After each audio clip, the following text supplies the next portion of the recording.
Southern California in 1970. The drug-fueled private investigator Doc Sportello goes on a wild journey through a criminal underworld in Paul Thomas Anderson's Inherent Vice from 2014, which can only be described in two words. Ride on. I'm Austin Johnson, I'm Connor Eyzaguirre. and this is Filmgazm.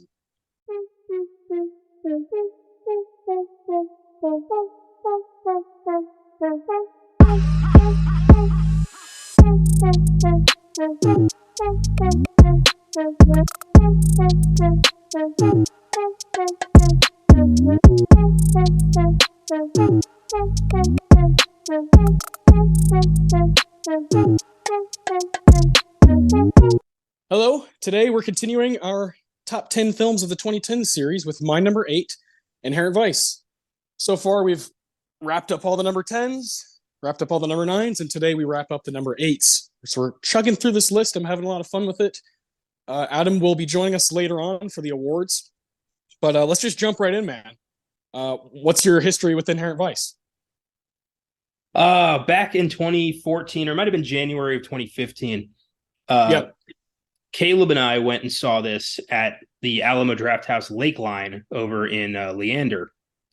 And we both, we saw the trailer and thought, ooh, quirky, whodunit comedy. I was not very familiar with the work of Paul Thomas Anderson at the time. I'd seen Boogie Nights, but I think that's about it. We went and saw it, and we fucking despised it. We were like, what the hell is this? It was so incoherent. I didn't know who the hell, how anything connected. I was pissed. Right within a half hour, I was irritated. By the hour mark, I was pissed. By 2 hours, I wanted to kill somebody.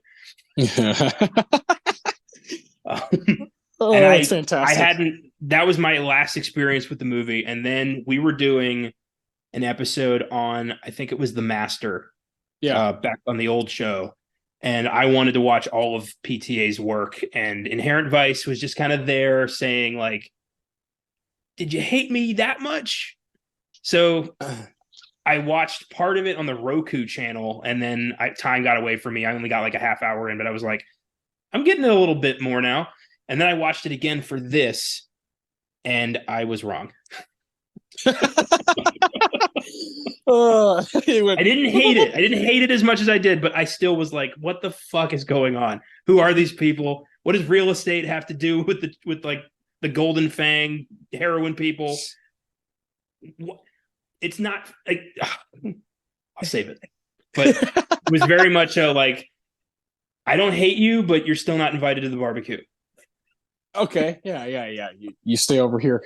I think that's how most people feel about it. I think fans of Paul Thomas Anderson are always going to just side with him, right? No matter what it is. And of course, I'm a massive fan. The first time I saw this movie, I was drunk when I saw it in theaters. And I had fun because I was laughing a lot, at Josh Brolin, with the banana, the frozen banana, or at the end of the movie when he eats all the weed, those just kind of gags were really funny to me. But I had no idea what was going on, I was completely lost and was like, oh, that was a cool soundtrack. It looked cool. It was pretty funny without being right, in my face. But I left it there for the most part, and then it's just telling a lot about my character during these years. Maybe a year after it came out, I was with my good buddy. I'm not going to say his name, but we both took some mushrooms, and him and I together watched Harry Potter and the Goblet of Fire, and we were both like, "Oh, this is so good! Is this the best Harry Potter movie?" And then after that, I watched V for Vendetta. That was real weird, real dark movie. Almost. You don't want to go post-apocalyptic on shrooms. You don't want to do that. Yeah, it almost ruined my entire day. And then my buddy, because usually it's a 6 to 8 hour ordeal, depending on how many mushrooms you take. And so, Harry Potter Goblet of Fire is 2.5 hours, and V for Vendetta's got probably about 2 hours on it. So by the time that movie was over, I was kind of all right, I'm sort of coming down. I'm going. going for it. And my buddy was like, well, I just got invited to a bar. Like, do you mind if I go? And I was like, I don't care. Like, I'm going to stay here because I just want to watch movies. Like, that was my plan, was let's just watch whatever is on this HBO channel. Let's just fucking watch them straight through, you know? And that was my goal for the day / night. And the last movie was Inherent Vice. And that second viewing on mushrooms, kind of like not peaking, but kind of coming down from that. I mean, I just had such a good time. And I started to do that thing where when the movie ended, you're like, okay, what did it mean? You know, like what did all this stuff mean? What is Golden Fang?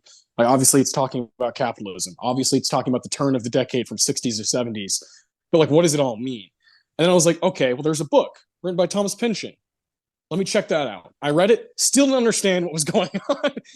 And then that's when I liked the movie, but then I started to love it because I was like, wow, this is one of the best adaptations I've ever seen. Like, Paul Thomas Anderson's not just up his own ass in this. He's actually almost putting the book literally to screen, which for some people doesn't work.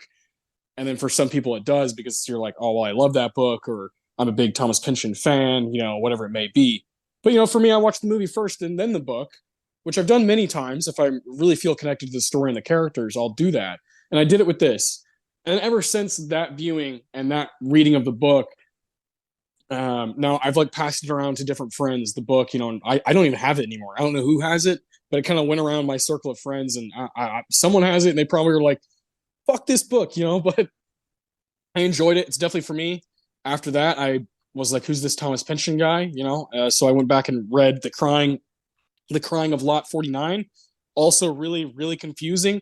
And you start to realize, like, okay, this is the goal. The goal is to not really allow your reader or your audience to connect all the dots. It's about the paragraph, the moment, you know, the characters, the gags, all that stuff. You know, it's not so much about the end of the movie and the end of the book.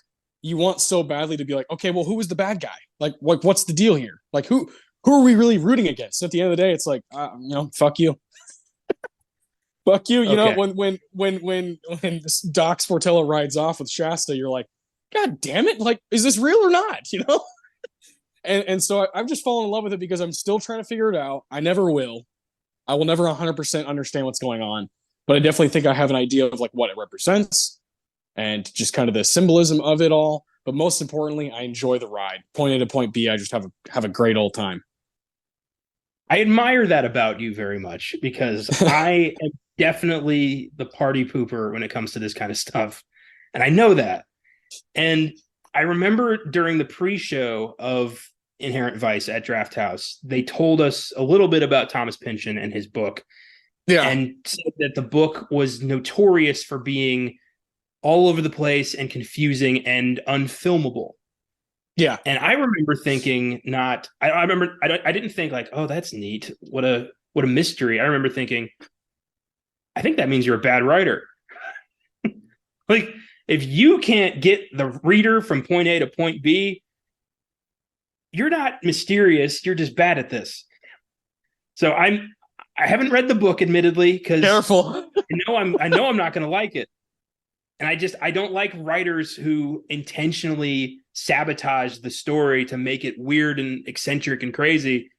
To me, that screams, I don't know where to go with this, but I'm going to finish it anyway. Yeah, maybe. Yeah, I don't know. I mean, it's definitely not for everybody. Thomas Pynchon, obviously, you know, but Like, I don't blame Paul uh, Thomas Anderson for how weird and like off-putting this movie is. I blame Thomas Pynchon completely.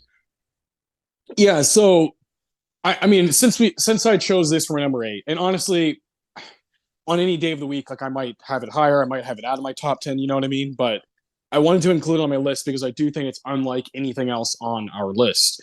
It's the That's most true. kind of it's obviously the strangest movie. And I like these kind of modern neo-noir comedy crime movies that are they're so rare these days. That I like when they're taken care of and done well. And obviously this movie looks really cool. Has a really cool score by Johnny Greenwood and a killer soundtrack. But I think like for me with Paul Thomas Anderson, where like I think he's one of the most misunderstood people ever. If you listen to him talk about his movies, specifically Inherent Vice, I would encourage people to go listen to episode of WTF with Mark Maron from 2015, like right after the movie had done its big U.S. release. And Mark Maron the whole time is like, I'm gonna get you to admit like what this movie's about. And at the end of the day, PTA is just like, look, man, it's about Thomas Pynchon. Like, it's not about me. It's about me being like, look, I fell in love with this writer when I was in my teenage years and into my 20s, because this book Inherent Vice came out in 2009, so he read it in his late 30s and was like, holy shit, man, like this just really rocked me. But it was V and The Crying Lot of 49 and Gravity's Rainbow, these different books that he read in his youth, where he was like, I feel like I get what he's doing, and I want to try to put it to the screen. It may not work, and he knows that, right? He knows he's not going to make his money back. He knew that with The Master. He knew that with this movie. He knew that with Phantom Thread. He doesn't care anymore. He earned his stripes with Boogie Nights, with Magnolia, with Punch Drunk Love, with There Will Be Blood. He got all the attention and accolades that he wanted or needed to just go ahead and have a decade of doing whatever the fuck he wanted. And that's what we've gotten. So I think a lot of people want to question, like, oh, like, why would you try to put an unfilmable thing to the screen? He was like, I just want to try, because it's a challenge. It's a challenge for me to take on one of my favorite writers and see if I can do it. And if I don't, and he doesn't do it right in so many people's eyes. So many people are like, fuck this movie, it makes no sense. But the other half are like, yeah, but it looks cool. All right, I will come to his defense on one thing. Everyone told Peter Jackson The Lord of the Rings was unfilmable too. And even if I have a lot of problems with the story. I think it's a weird, off-putting, hard to follow mess. But I admire Paul Thomas Anderson's attempt to turn that mess into something palatable. And it does have its moments. And I mean, at the end of the day, who the fuck am I? But it's all subjective. I'm not here to tell you you're wrong, the movie sucks. I'm just here to give my 2 cents alongside your 2 cents. Correct. And I'm not here to be like, well, this movie should be in your top 10, no, it shouldn't for a lot of people. Because if you're being honest with yourself, like your movie mind revolves around, give me a good story, give me someone I can, get back behind, and also a villain I can love and hate at the same time. And like all those things that you want to hold on to. And for me, it's definitely about atmosphere and vibe. And what do you like giving me when I'm watching this movie at home? Am I still like wowed by it artistically and the craft of it more so than, oh, this movie meant this? That's just the differences in who we are. But we also both enjoy the other things. You enjoy a movie that looks good. I enjoy a movie that has, I enjoy The Big Lebowski, a movie that's kind of like this, but has a very clear plot. It's very clear what the stakes are throughout that movie, and I think like Big Lebowski is a fun one to kind of compare to Inherent Vice, because it's doing a lot of the same things while also being vastly different. Like Big Lebowski has boom, boom, boom, like it nails exactly what it wants to do, and Inherent Vice is not so concerned with, oh, like this money is over here and this is over there. It's more just like it's everywhere. you're fucked. Well, essentially, there's 2 crime plots happening at the same time that are not connected, but Doc thinks they're connected. I think that's what I got this time. Yeah. One thing I know we can agree on Vudu, the director of this film is listed as Paul Anderson, and that's just weird. Very weird, right? Yeah. It's also weird when you watch, like, I watched Hard 8 just because I was in the PTA mood, and I'm going to end up watching all of his movies now in the next few weeks, especially leading up to my number 2 on this project. And it's always different. Like, it says a P.T. Anderson picture, and you're like, oh, Jesus Christ. And then like, okay, we get it, man. Like you're your own breed. We get it. We understand. Has he ever had a box office hit? Not a hit? No. I mean, not an actual blockbuster. Like, not like one that's like, oh wow, that made a lot of money. No. But like, even on the indie scene, like, has he broken even at least? Like, yeah, Boogie Nights broke even. Magnolia even did. Punch Drunk, Was There Will I Be don't Blood a think good? so.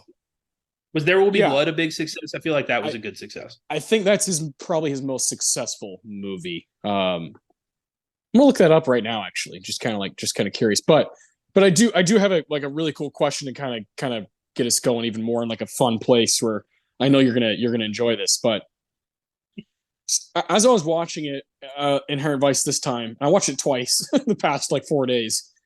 I was like, what is it? What's the one thing that sticks out that makes me keep coming back? And it's the setting.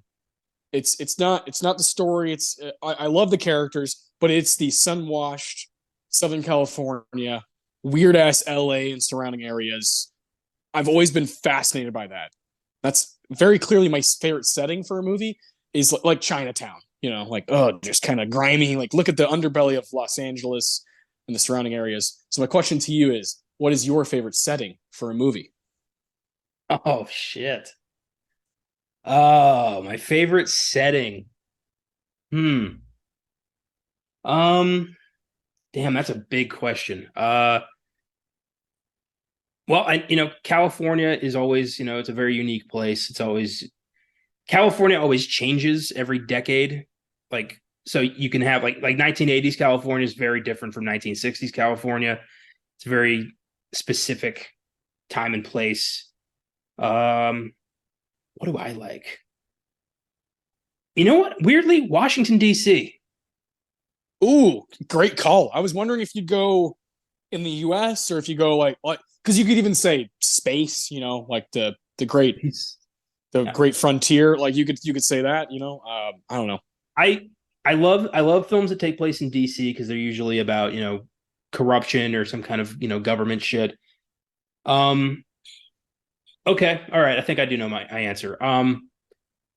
Small English towns Ooh, there you go. Yeah. Okay. like Hot Fuzz. Kind of like a Yes. Hot Fuzz is basically like Edgar Wright doing David Lynch. Yeah, that's a good way of putting it. Yeah, suburban, Yeah, you know, yeah. suburbia, but like let's harness it. Yeah, let's not get too weird.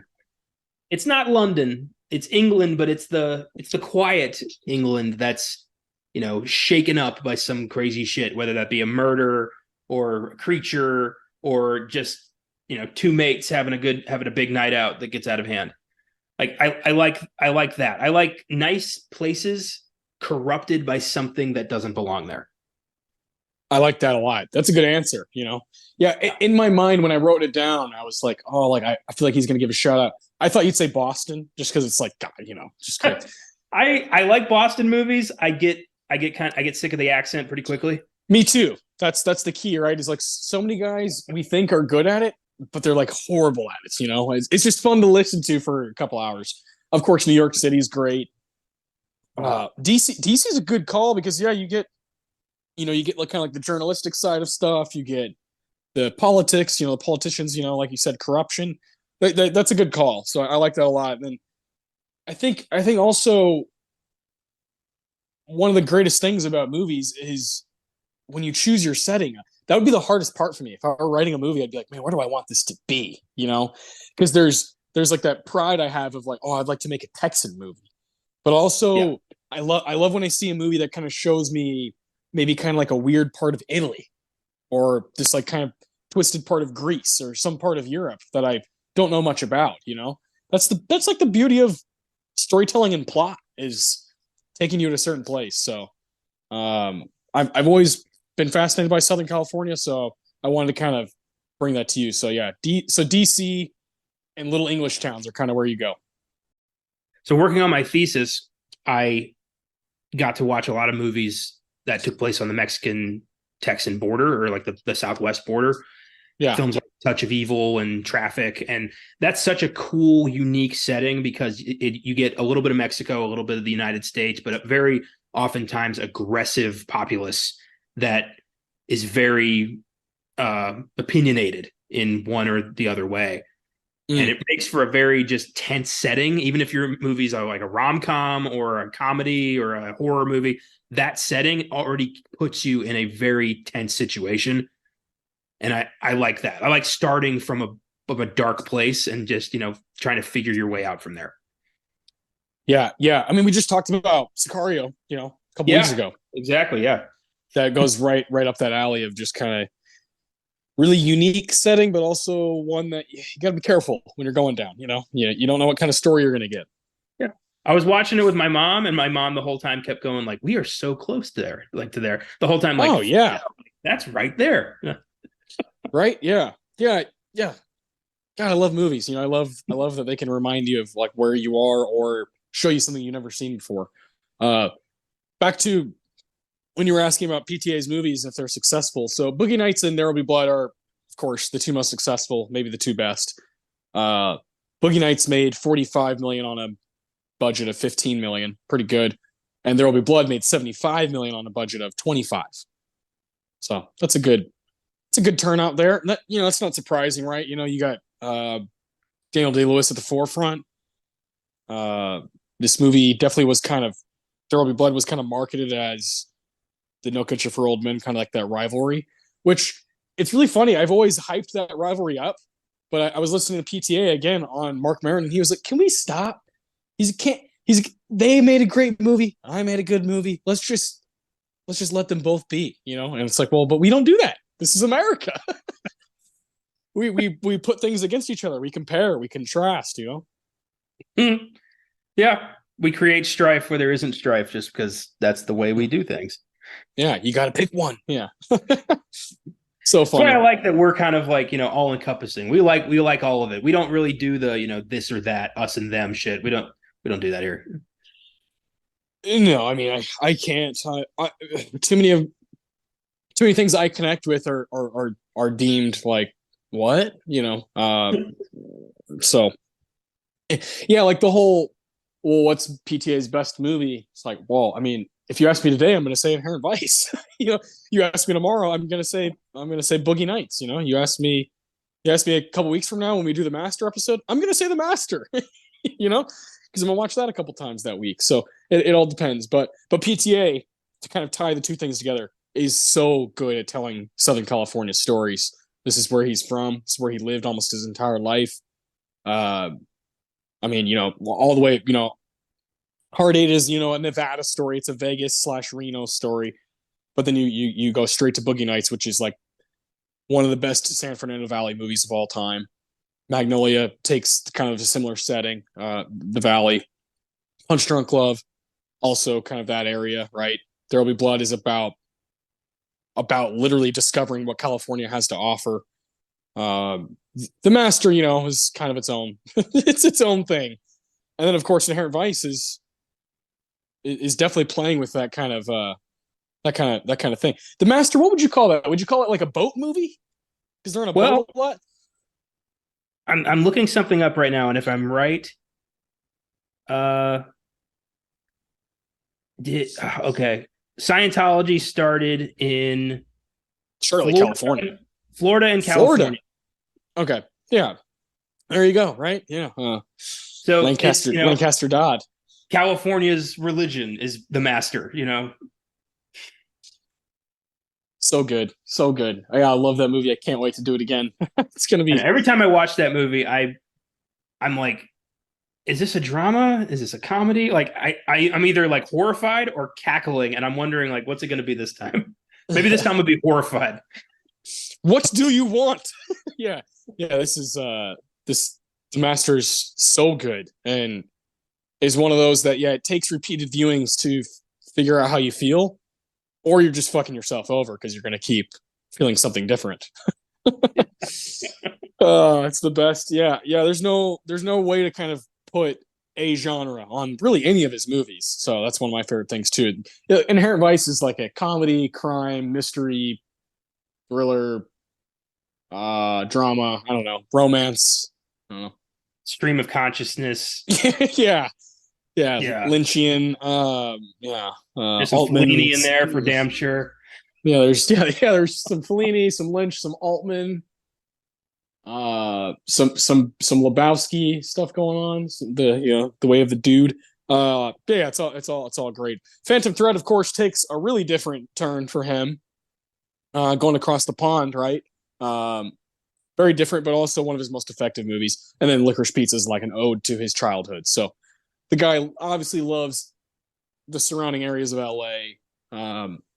Likes to tell a story about how they all kind of connect in this dark way, but you can never really fully understand what the city means. It's one of the coolest things about it. It's why I like going there, because you're like, the Mecca.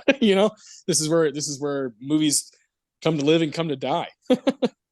How has he not collaborated with the Red Hot Chili Peppers yet? I don't think he. You look at kind of like his. You can look at his filmography and like obviously he's a big Radiohead guy because he's done so much stuff with Johnny. Yeah. I don't peg him as a Chili Peppers fan. I know, but they're both so weirdly and painfully obsessed with California. Yeah. You'd think that they would have a conversation at least. Yeah, the Chili Peppers. They're the most proud band like that I know of, where California comes up so many times in their lyrics that you're just like, okay, we got it. I love the Chili Peppers, since I was a kid. Like I loved them a lot more as a kid than I do now, but I still hold on to that adoration that I had when I was 12, 13 years old. But yeah, they're so obsessed. It's kind of unhealthy. Yeah, my dad hates them. He said they just keep writing the same song over and over again, and I'm like, yeah, but they're getting paid for it. We're buying that always, right? And there's always that a lot of punk rock fans or more alternative stuff. They're kind of like, yeah, great musicians but shitty singer. Like there's always that kind of argument of like Flea is amazing, John Frusciante, Chad Smith, these guys rule, but Kiedis has a bad voice. The way we're obsessed with movies, my dad is like that with music. Yeah. But he'll get very much like he's that kind of like, oh, I love those first 3 albums before they sold out. Like he's that kind of guy. He doesn't admit that he's that guy, but he's that guy. It's okay to be that guy. Embrace it, It's fine. There's nothing wrong with it. I always make fun of him when he brings that up. Like the Black Keys, for instance. He's like, yeah, their first few albums are great till they started hitting it big. And I'm like, come on. Back it up. I do like Black Keys earlier. Like to me, the cutoff point where I was like, and it's not so much like, at the time I was in love with them, because a lot of the early stuff I was, super young, but like the big come up, Attack and Release, and like Magic Potion are like my favorite. Magic Potion is definitely my favorite album. And then after that, I think they do Brothers, which it's still a really good album. It's just not like quite my style, because you can tell they added a lot more musicians to what they're doing. It's not so much just Dan Auerbach and Patrick Carney anymore. It's more like, let's bring in keyboards, let's bring in this and that. Just fine. Nothing wrong with trying to make good music, right, and make money. There's nothing wrong with that. Yeah, I love all of it. I just love good music and I love good movies. I just at the end of the day, regardless of the medium, I just like to be entertained. Me too, man. Me too. And I don't really care. Like it's not, the whole selling out thing is like such a silly idea, because it's like, I don't know. I mean, if you're handed an opportunity to make more money, how many of us are going to say no? I think a lot of this comes from the fact that my dad was in a band in high school that didn't really go anywhere. So, right. It's always, there's some resentment there. It's always that musician who's like, man, if Johnny didn't fucking break his fingers, like, we were there, man. we were on the scene. Yeah. I love that. That's hilarious. Yeah. My brother Jeremy is a musician, and he knows all kinds of guys like that who are just kind of like, they live for this 5 year ago moment that's like, okay, well, it wasn't really there, you just. Yeah. You got to try to, I used to be like that too, where it's like, I started thinking, remembering my thinking I'm in my greatest hits, like, remembering like, oh, the best times are behind me. But no, you got to create your new best times. You got to work hard to make the current times the best times. Don't live in the past. That's something I'm trying really hard to not do right now. Yeah, it's hard. Definitely hard. And I think PTA has a hard time with that too. Oh, he is trapped in the past. Like no one's getting him out. Yeah, it's an obsession with what he was obsessed with as a kid. Obviously, Inherent Vice has this kind of, one of my favorite things about it, one of my favorite things about the Shasta character, which is like so well done in the book and in the movie, is we all, man or woman, whatever you are, whatever sexuality you have like come to realize in yourself, you you always have someone in your life from the past that just like kind of got away, but you're like, I can't shake it. It's annoying, but also you're not good for me. Mhm. So you need to back off, but also like I catch myself thinking about you. I catch myself being reminded of you from some song that plays, and like no matter who you are, including myself, including you, including anybody listening, including Paul Thomas motherfucking Anderson, who's married to Maya Rudolph, is like willing to admit that, there's always that thing that just kind of nags at you, like what if I would have gone down that road totally? You never know. I think about her every day. And I fucking hate it. There you go. Yeah, so you understand Shasta, right? Yeah. I do. That's the one part of this movie I was able to connect with immediately. Yeah. That's fair enough. I can't argue with that. She is, if that's your favorite part of the movie, or if that's your favorite performance, Catherine Waterston, she's lights out, man. So she kind of embodies that kind of like fleeting, like, well, there you go. And right from the beginning of the movie, when she's like, watch your toes, and she drives off, you're just kind of like, shit, I kind of feel bad for the guy, but I don't know, it's crazy. It's weird because Catherine Waterston, like, to me, has always been, and I don't mean any disrespect towards her. I just haven't seen a lot of her work, but what I have seen, I've always found her fairly forgettable. Like, in Alien and Fantastic Beasts and stuff. She is lights out great in this. So I don't know if she's just, they're probably just paycheck gigs. She's like, They are. yeah. They are. She's a stage actor, so you can tell when I hear PTA talk about this cast specifically. He kind of does that thing where it's not so. It doesn't really matter exactly what the filmography is. He's more just, let's look at the singular talent, right? And so when he talks about Owen Wilson, he sees something that the rest of us don't see. When he sees Benicio del Toro, he's like, that guy deserves more. When he sees Adam Sandler for Punch Drunk Love, he's like, no, that guy's a genius. Have you seen Big Daddy? Have you seen Billy Madison? Have you seen Happy Gilmore? And when he was talking about Catherine Waterston, he was like, I saw her, I saw her in New York for a play, and I was like, oh, I have to have her for a movie. Like, she's just got some stuff that I haven't seen before. He talks about Reese Witherspoon. He's like, people miss it, man. He's like, people don't understand how talented this lady is. He's like, she just skates by. He's like, and I had to reunite her and Joaquin for the Walk the Line reunion. So I love how he goes to bat for actors that don't always get that representation. I love that. My favorite thing about him is his eye for talent, and not just like the actors he brings in, but what he sees in them, what he allows them to do that's so outside their wheelhouse. He does that in every film he's ever done. And that's a talent. That is a primo talent and a skill very few directors have. And PTA does it every single time. Nobody can work Adam Sandler the way he can. Yeah, Except maybe the Safdies. yeah, but, yeah. I think the Safdies tapped into that same stuff. Yeah, but they wouldn't have been able to do that if Sandler hadn't first done Punch Drunk Love. So it all correct. comes back to, yeah. Yeah, it's good stuff, man. The coolest person, like, when he was talking about this movie, I was listening to an interview, and he was talking about Josh Brolin. He was like, I'm in love with this guy because he's one of the last men left in Hollywood. He's like, where are all the, where's Sterling Hayden? Where's Burt Lancaster? Where are these guys? Like, where are those kind of grizzled, like, superstars that, he's like, they don't really exist anymore. And I'm like, well, because those guys fucking ruled. Like, you know? The strong silent type, like Gary Cooper. Yeah, yeah. Yeah, he talked about Sterling Hayden, and I was like, oh, that's really cool, because I feel this deep admiration for Sterling Hayden. He's one of those guys I could watch all day, like watching him in The Killing, Asphalt Jungle, Johnny Guitar. I mean, he's just like, oh, dude, this guy oozes talent. He's not even trying. Looks like there's no effort involved. He's like, fuck it, I'm doing this for a paycheck, and I'm still better than you. It's that kind of attitude where he really didn't want to only act. He wanted to be remembered for more stuff, and this is what he was good at. So I love that. I love PTA's eye, like you said, for not just the actor, but for what they can specifically do in his movies.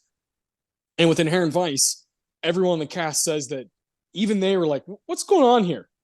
But he allowed them to improvise and do things that maybe they felt like, when they read the script, like, oh, Owen Wilson's like, I think Coy Harlingen would do this. He's like, go for it. Let's see if it works. There's this total collaboration that goes on with PTA's movies, and you can tell they're having a blast. Yeah, yeah, yeah. You can tell. I I wonder if some of that's just like, I don't know what this means. Let's try this. Yeah, yeah, I think so. I think it's a totally just kind of fresh artistic thing. Josh Brolin eating the weed is like what is the most PTA scene of all time. Just this guy who breaks down a door. It's this weird kind of relationship between cop and real cop, real detective, and this kind of this PI guy, and they're kind of enemies, but they're also friends in some weird way, and they need each other.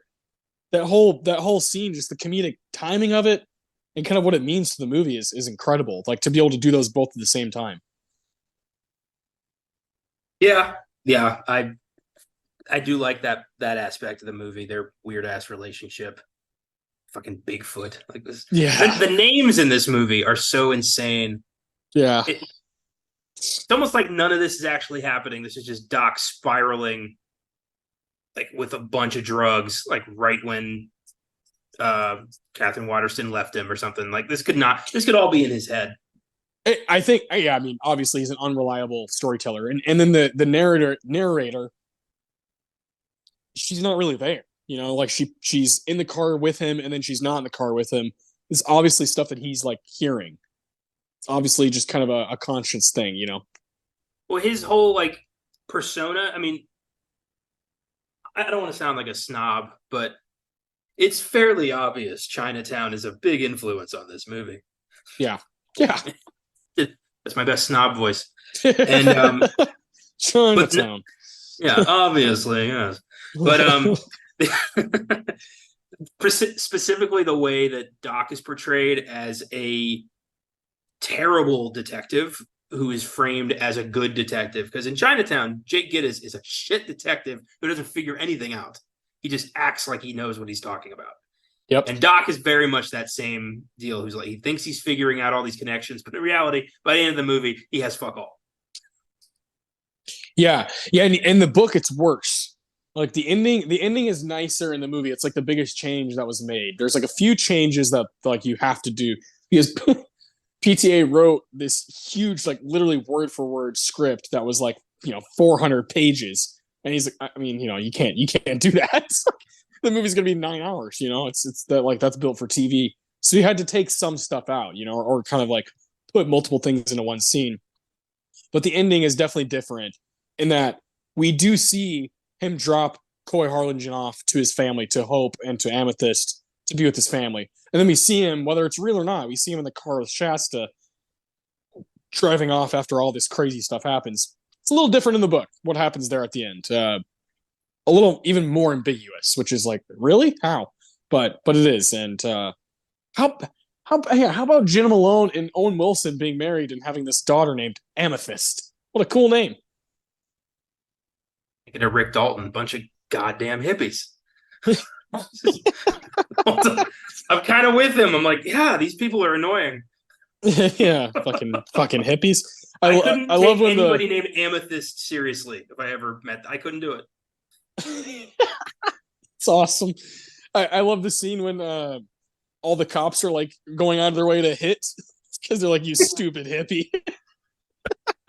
Such a great bit. Yeah. When he just knocks him the fuck down. It's fantastic. Yeah, the hippies just like, God, get out of here, get out of our town. Yeah, it's hilarious. Owen Wilson's another guy who's like very much playing against type, playing a very frightened, timid, like snitch, and you don't see that a lot. I like the way that Owen Wilson is I like him as an actor, but he never really. He's always Owen Wilson. This time it was like this is a little different, and I like that. Yeah, I love. Yeah, he's this saxophone player for the Boards. Was addicted to heroin. Now he's screaming at Richard Nixon on the TV. Like every scene he's in cracks me up. Like it's like the most kind of shout out to 40s 50s noir is the scene where he's talking to Doc is talking to Jade, and then he's talking to Coy in that foggy kind of back alley. It's obviously like, oh, look at all these movies that I love from years and years ago. And it's a hilarious scene between Coy and him because they're like so confused about what's going on. And then maybe 20 minutes later, we see them again at that house in Topanga Canyon, and they're talking, and Owen Wilson does his classic voice of like, "Fine Shasta Fe." It's such a hilarious. If you like Owen Wilson, you're like, "Oh my God, PTA, let him do Owen Wilson for a second." Oh, jeez. It's so great. I love it. I love it so much. So yeah, this cast is awesome. Let's just kind of breeze through here because we're gonna get Adam on here soon to do some awards, and we'll kind of dive into what we like about the movie. But this is, to be clear, this is a PTA written and directed film adapted from the novel of the same name by Thomas Pynchon from 2009. It had a budget of about $20 million and only made 15 back. He kind of knew that was going to happen. He said, "Fuck it, I want to make this movie." Wouldn't it be cool to have that kind of power? It was nominated for adapted screenplay and costume design at the 87th Academy Awards. This is Connor and I. This is our kind of our favorite mutual movie year, 2014, because there's just so many bangers from the year. And we will be talking about this year later on with Whiplash. That's our mutual number one. But adapted screenplay that year, The Imitation Game took the win, beating American Sniper, Inherent Vice, The Theory of Everything, and Whiplash. Whiplash, why it's up for adapted screenplay, is one of the most silly things in Oscar history because it's adapted from his own short story.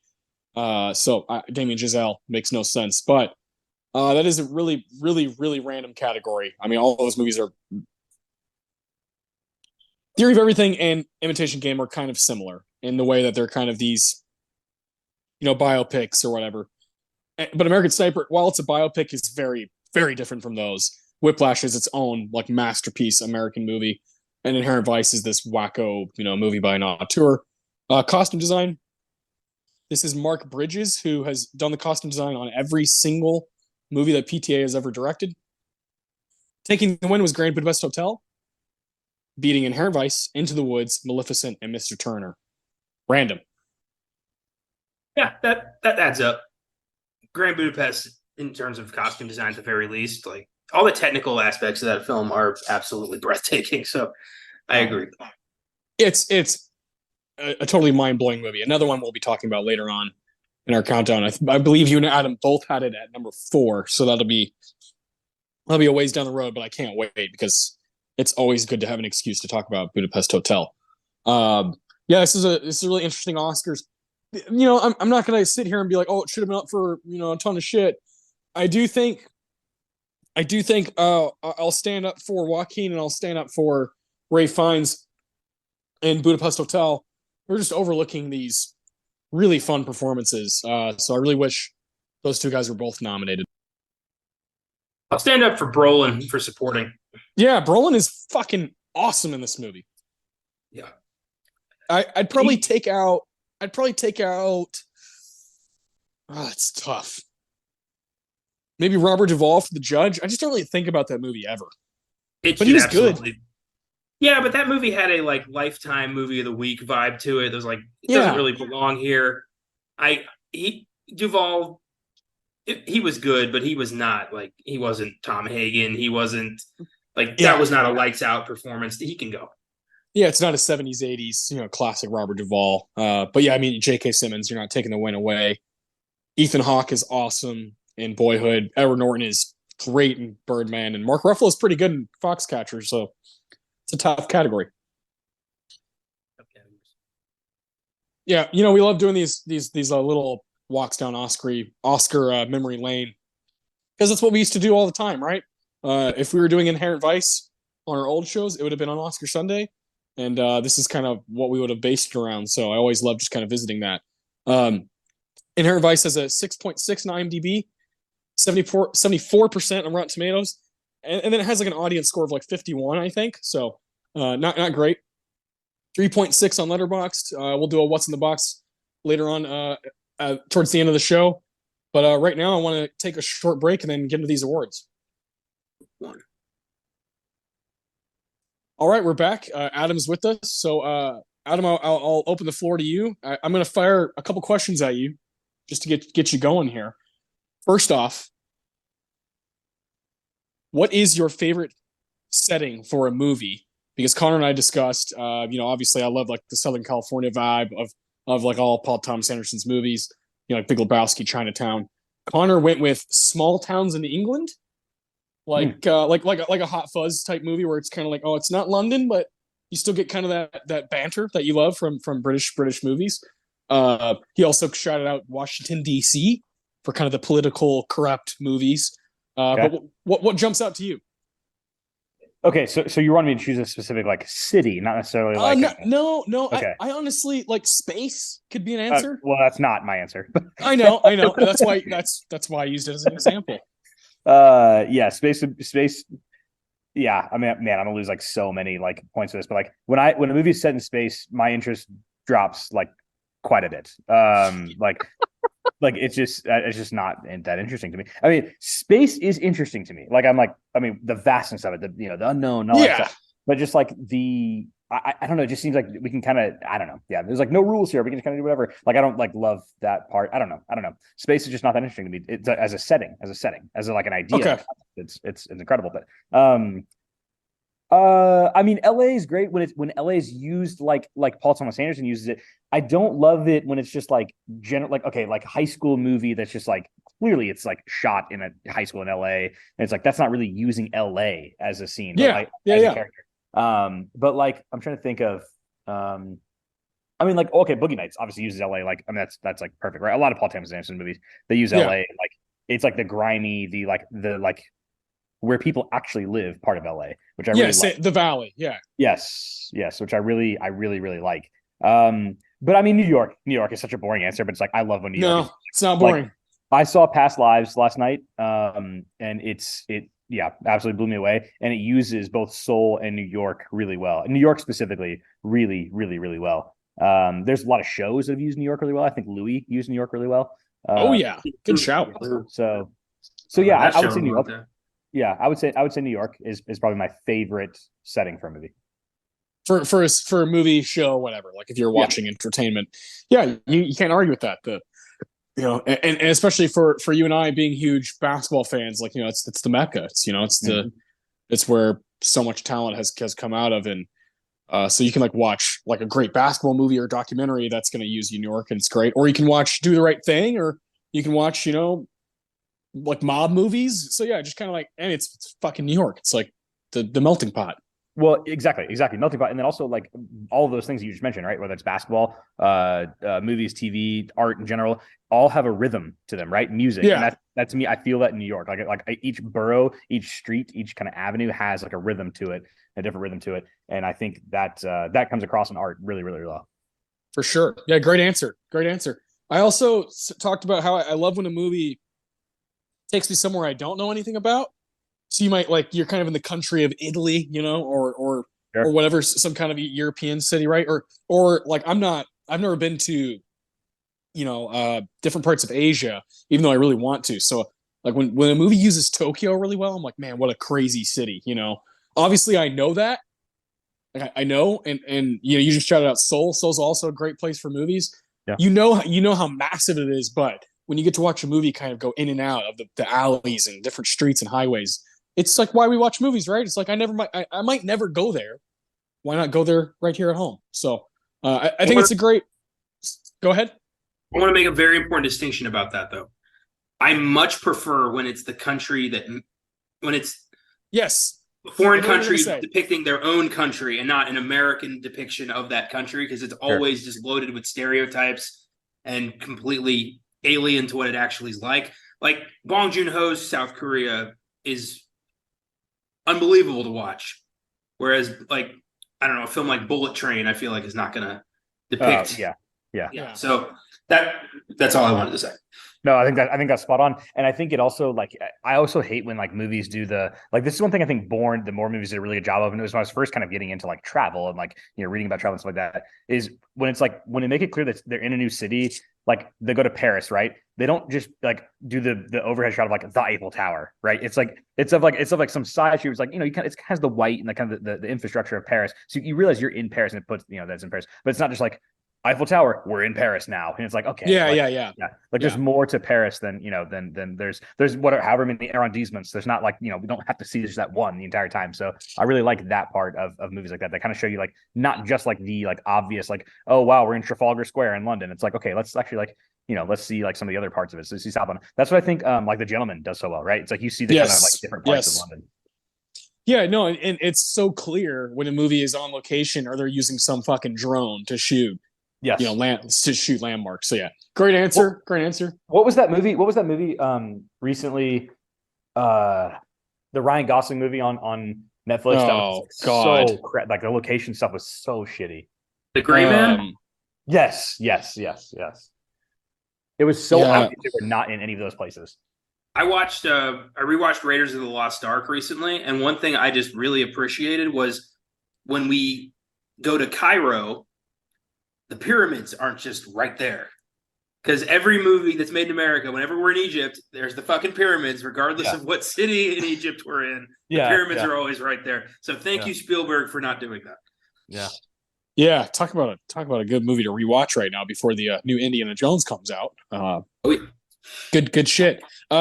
Second question, Adam, and I didn't straight up ask Connor this on this episode because the listeners of Filmgazm have heard us have this conversation multiple times. We've done Magnolia, we've done The Master, we've done Boogie Nights. We basically did an episode on There Will Be Blood when we did No Country for Old Men. So my question to you, Adam, is what is your favorite PTA movie? There Will Be Blood. Just no, easy. No hesitation. Yep. Yeah, I mean, yeah, it's pretty good. Yeah. Pretty good little flick. I imagine if we did a 2000s episode or 2000s list, I something tells me we'd all three have that one. No question. Yeah, I mean, yeah, I probably have No Country, Zodiac, and There Will Be Blood, all from 2007 on my list, most likely. I think there's another movie from 2007 I'd have on mine too. Superbad. Yeah, Superbad's great. I don't know if that'd make my top 10 because oh my god, it's so difficult, but we'd have to do it to really know. Anyways, yeah, I just want to kind of fire those at you before we do these awards for Inherent Vice. I did randomize, and man, I got lucky. Got the first pick today. First pick. This has only happened once ever, and I think it was for a Robert Zemeckis draft long time ago. Connor, you have the second pick. Adam, you have the third. Okay. Obviously, we've talked a bit about our initial feelings for Inherent Vice. So, Adam, whenever you feel necessary, just go ahead and talk about what you think about this movie and kind of your feelings about it since it came out. It's almost 10 years old already. But I'll get us going with the first pick. I'm going to do, let's see. I'm going to do scene, my favorite scene, or the best scene, whatever, of the movie, just because I want it, and I don't want anybody to steal it because it's also got a great needle drop. So I'll go with the flashback between Doc and Shasta.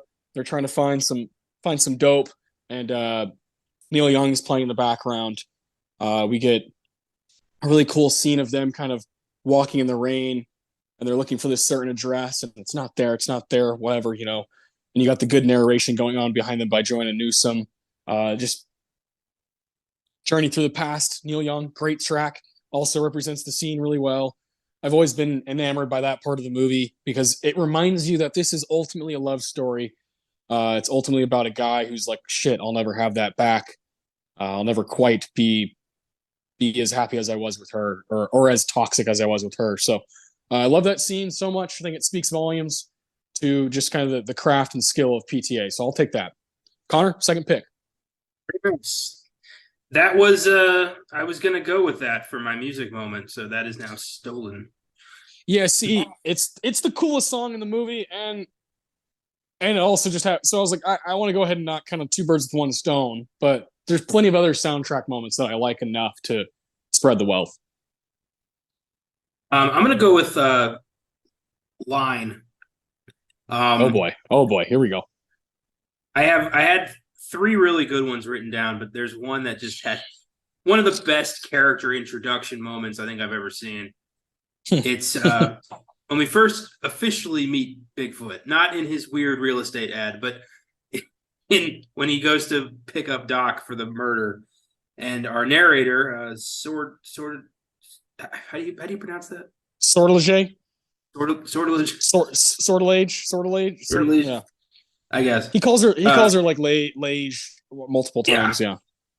Yeah. Well, she says, well, morning, Sam. Like a bad luck planet in today's horoscope, here's the old hippie-hating mad dog himself in the flesh. Lieutenant Detective Christian F. Bigfoot Bjornson, SAG member John Wayne Walk, flat top of Flintstone proportions, and that evil little shit twinkle in his eye that says civil rights violations. I mean, good Lord. Yeah. Basically, beautiful. Like that's like directly from the book. So cool. Like incredible. Just like I'm just gonna go ahead and copy exactly what this genius paragraph had. You know, Yeah, I think great. that when you're adapting a novel, I do think you should do that most of the time. I mean, the story's there, so just translate. But you know, especially like quotes that are already so good. And then what's really cool, like a decision that he makes, PTA makes, is there is no narrator in the book. This character is it's described as this like invisible being. So it's like very clear that, you know, she's fake. She's a figment of his imagination. And to choose her to be the narrator is like a really cool, you know, decision, like creative decision, because it does allow for us to be introduced to these characters in such funny ways. Like you know, Doc, he may not be a do-gooder, but he's done good, you know, and you're just kind of like, you get an image of who these people are. And the Bigfoot introduction it's a great choice. Yeah. Sweet. Yeah. And Josh Brolin, my God, you know, we don't deserve him. No, he's so fun in this movie. Brolin's been in quite a few movies that we've had. Yes. Brolin. Sicario. Inherent Vice. Yeah. I love it. Love it. Yeah. Had a little run there. Yeah. Back to back for me? Yes. Back to back.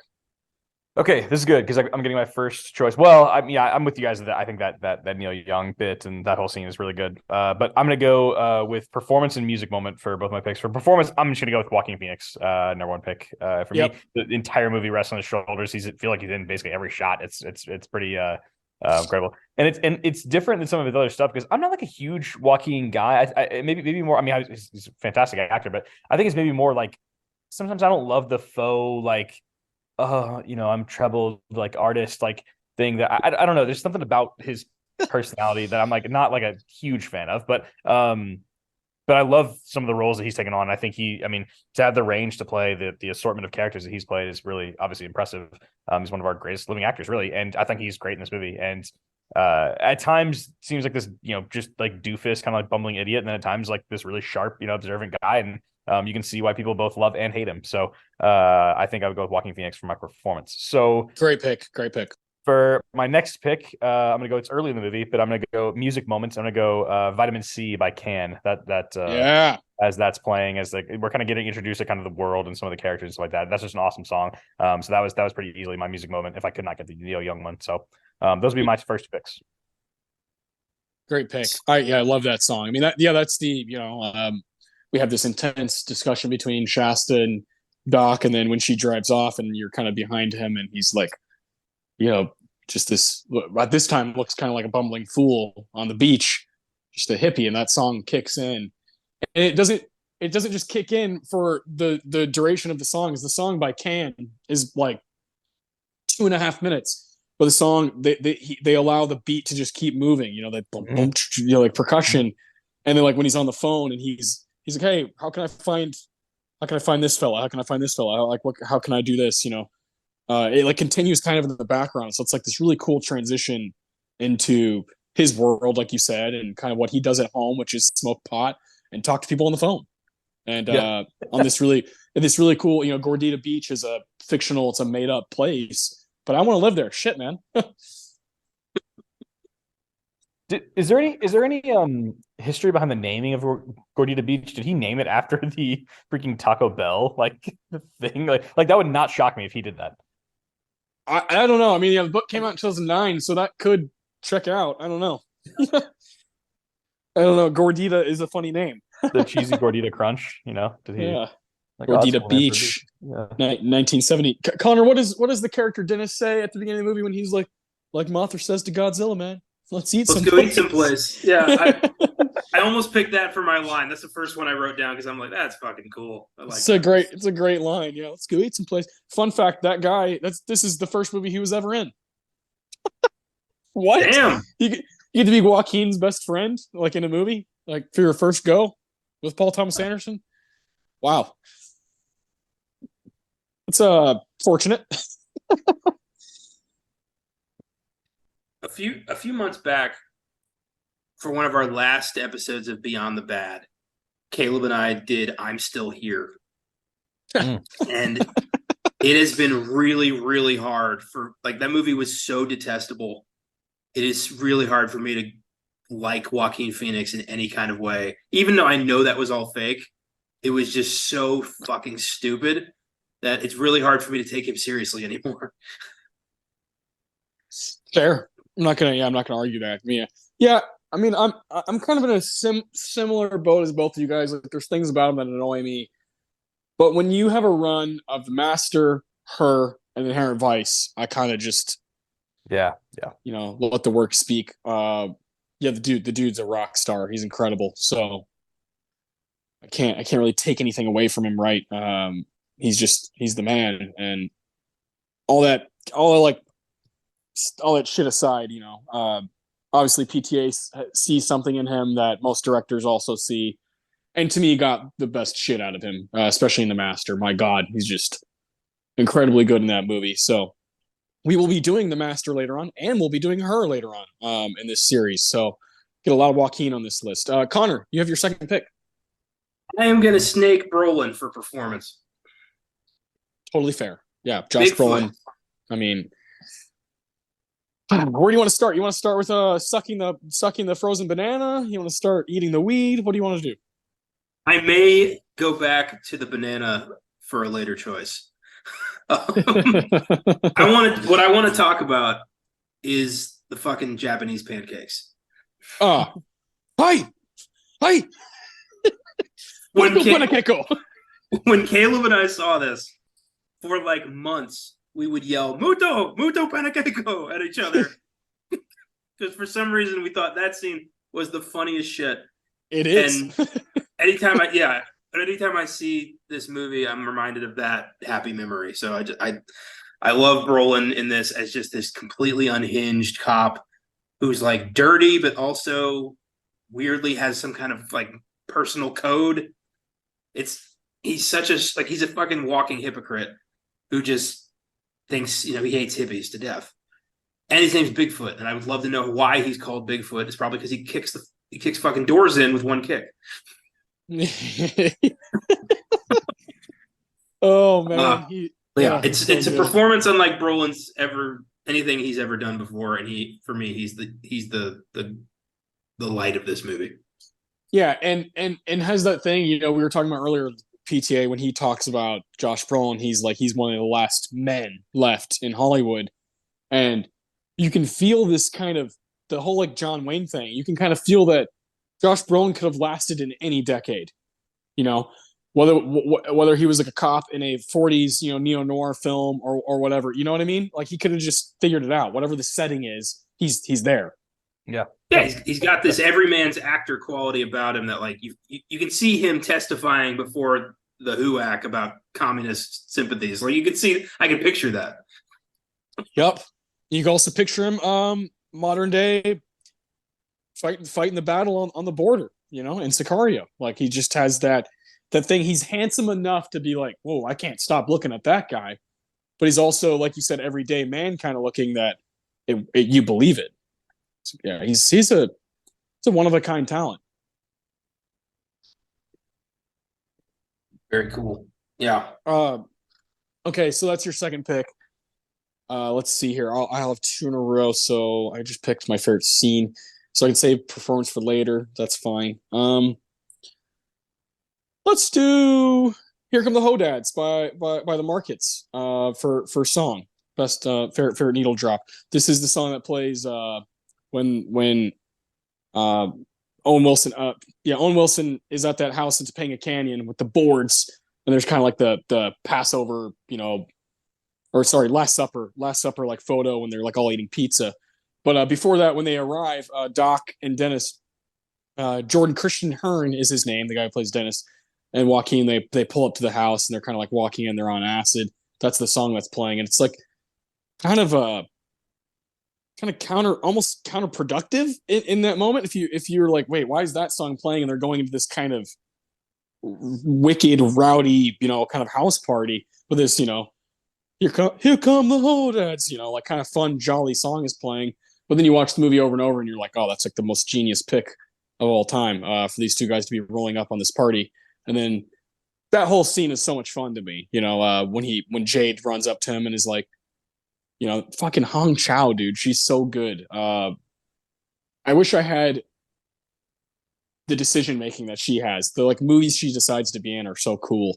I just think she's gonna get better and better. I love when she comes up. She's like, "This place is giving me the creeps," But Doc's like, "Well, I got to go talk to Coy." So it's a great bit, and I love that song kind of playing in the background. So I'll go with that. And shit, I guess I'll pick a quote. I was texting Connor. I've watched this movie twice in the past week. The first time I watched it, I rewound the first 5-6 minutes, like, I don't know, 10 times, the opening kind of bit between Shasta and Doc. And the quote that hits me the most, just because I love like foreshadowing moments in a screenplay. I love when a movie tells you to like slow down, stop, like it's okay. And in this movie, it happens because Doc tells Shasta, "Don't worry, thinking comes later." And it's such a cool bit because she's so freaked out and paranoid in the moment. He's like, "Well, like let's put the cards on the table, chill out, it's okay. Like tell me more. Tell me exactly what's going on here." And when she's like, "Oh, I don't think that's a good idea," and he said, "Don't worry, thinking comes later." I love that quote. I love that it tells you a couple things. And I remember one of the things that led me to kind of fall in love with this movie more was Wesley Morris's piece for the New York Times. Great writer, love that guy. And he says there's two ways to watch this movie. One of them's paying attention, one of them's not giving a fuck. And that's how I feel about it. Certainly, I've had multiple viewings that are, they go both ways, where you can like try to figure everything out, or you can just be like, I'm going to sit back and relax. So I've always loved that, don't worry, thing comes later, because you can just give it up. Jesus take the wheel type thing. And then look into the plot later when you finish the movie, not try to figure every little thing out. Or if you want to, you can pause it every 5 minutes and be like, hold on, wait a minute. And you can try to start piecing stuff together. I love that about this movie. Makes it endlessly rewatchable for me. So I'm glad you hit on that, because that's something I really wanted to talk about, because I think, yeah, there is definitely multiple ways to watch this. And like you can do the like let it wash over you, which I did this time, and I kind of was just like, this is just a fun like ride. And that's where it feels similar to Once Upon a Time in Hollywood. It's like I'm just kind of like grooving through LA with this like random dude or through different parts of Southern California. I don't know if like the like let me try to figure this out thing is like the right way to watch this. I mean, maybe it is. Maybe there's no like right way, but it's like I kind of think it's supposed to just kind of wash over you. But I do think if you did really want to, like, there's enough of kind of like a detailed story here and enough of kind of like a unreliable narrator, like let me see what's who's telling the truth, who's not, who's real, who's not, thing that can like really keep you on your toes if you're really wanting to watch it that way. And I do appreciate that about the movie, that it's not just like this like just straightforward kind of like simple tale. Like it is pretty, like it can be pretty complex if you want it to be, or it could just be like this fun watch. I like that. I didn't know Wesley Morris wrote that. That's good. I was he already with the New York Times at that point? I didn't realize that. 2014. Yeah, I assume so. I don't know. I just remember reading whatever. Maybe it was with Grantland. Yeah, because he was with Grantland for a while. Yeah. And Grantland disbanded in 2015. It did. Yeah. So yeah, maybe it was Grantland. I just know it was Wesley Morris, and yeah. I should revisit that piece, because it's one of the reasons I was like, oh yeah, let me give this movie like another chance and another chance. Sure, yeah. Guys like that I just look up to and have watched way more than I have, and know exactly what they're talking about, what they're looking for. But yeah, God, I love this movie. And I love that whole part of it. Because it is there. I mean, I'm not ever going to explain movies as like kind of, there's other places to do that. There's a whole podcast. I think it's called, God, I can't remember what it's called. I know it's One Heat Minute podcast. And they do like really cool stuff. And right now they have this thing called the Pod to Thomas Anderson. and they're going through all of his movies, like 30-minute things over his movies. But there's one guy on their team that literally did a 50 episode podcast on every scene from Inherent Vice. Wow. So it's like an hour and 30 minutes on every scene. There's people out there who want to do that, and I'm definitely someone who likes to listen to that. I'm never going to do that myself. You know what I mean? Like, one of the things I love about the movie is that you can hang out. You can just hang out, have a good time, you know, whether you want to do some drugs along with it or not, it's your choice. But that's just how I feel about it. So, Connor, back to you for your third pick. You have quote and performance. So you got a couple picks left here. Y'all see so much more in this than I do. It's crazy. I'm the odd man out, like even more than Scott Pilgrim. I think like this is I'm feeling personally attacked here. Personally attacked?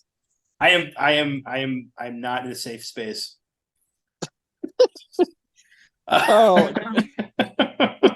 No, I'm glad you guys can see that this kind of like value in something like this. I'm happy you guys have that. I don't know. Maybe it's just maybe I'm just too negative. Without further ado, let's hear your award.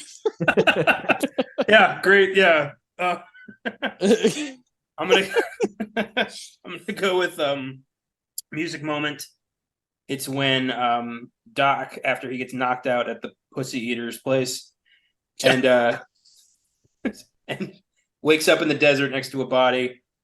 The music playing during that scene reminds me so much of classic noir films like The Maltese Falcon and Big Sleep and things like that. It just feels like something that would happen to Bogey. Yes. And yeah, I appreciated the nod. Yeah. Well, you know what PTA's favorite movie of all time is? Treasure of the Sierra Madre. So shout out to Bogey. Well, yeah, of course. That makes sense. Yeah. On so many levels. Yeah. That's a good shout out. That is, Johnny Greenwood, we haven't really talked about, but this guy, I mean, is just as important to PTA from There Will Be Blood on as PTA is. So I think a lot of people think about the music's, first when they think about There Will Be Blood and The Master, Phantom Thread. Yeah, the guy's just a genius. Yeah, he is. That he is. Let's see. So Adam, it's your pick. You have two in a row. You've taken performance, Joaquin Phoenix, and you took your music moment for Vitamin C by Can at the beginning of the movie. So what do you got? Okay, so I'm gonna go with scene first, and it's kind of like a one that bleeds into another. So I love the scene. It's about I'm trying to figure out exactly what the timestamp was. It's probably about 15 minutes of the movie where it's the Michael K. Tariq, Michael K. Williams' character. Yeah. And he has this little meeting with Doc, and then that bleeds right into him going to the Chick Planet place where we see him like walking towards it from one angle, and then they flip the camera and it's like where he's walking, from like the perspective of like in the Chick Planet place, and then you see all the cops like kind of rise up like in the background. Yeah. That are going to end up chasing him, obviously, and like they're baiting him into this trap or whatever. And we meet the Hong Chow character, who's hilarious, and like her her mouth moving like a mile a minute is like just like very funny, and she's knows all these different people, and obviously has a bunch of like great quotes. So I love that scene that it bleeds into your music moment that you just picked when he gets knocked out in that place and then is laying on the side. So yeah, right, that little bit right there would be kind of my favorite part of the movie, I think, or favorite scene. So like Tariq to him getting knocked out. Yeah. It's like I do love the way he gets knocked out, where he just like reflexively starts fighting back and then just falls over. Yeah. Yeah, he's just casually going through this little beaded. Oh, like let me see what's over here. The boom, just yeah. That's like Joaquin is not even trying, and he's so good in that whole bit when Hong Chow, she starts making out with this girl and they start doing whatever they're doing. And he's like, what? Yeah. What he's just kind of like looking on, but he's like, oh, okay. And then when he starts walking, it's just this. It's like only Joaquin can do this, like can translate this Doc character like he did. The scene with Tariq with Michael K. Williams is incredible. Rest in peace.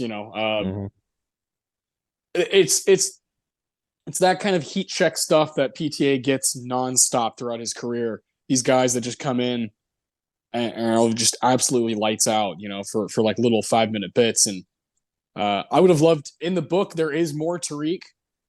there's more to that storyline, and that's one of the decisions that he felt like he had to make to just kind of like get from point A to point B.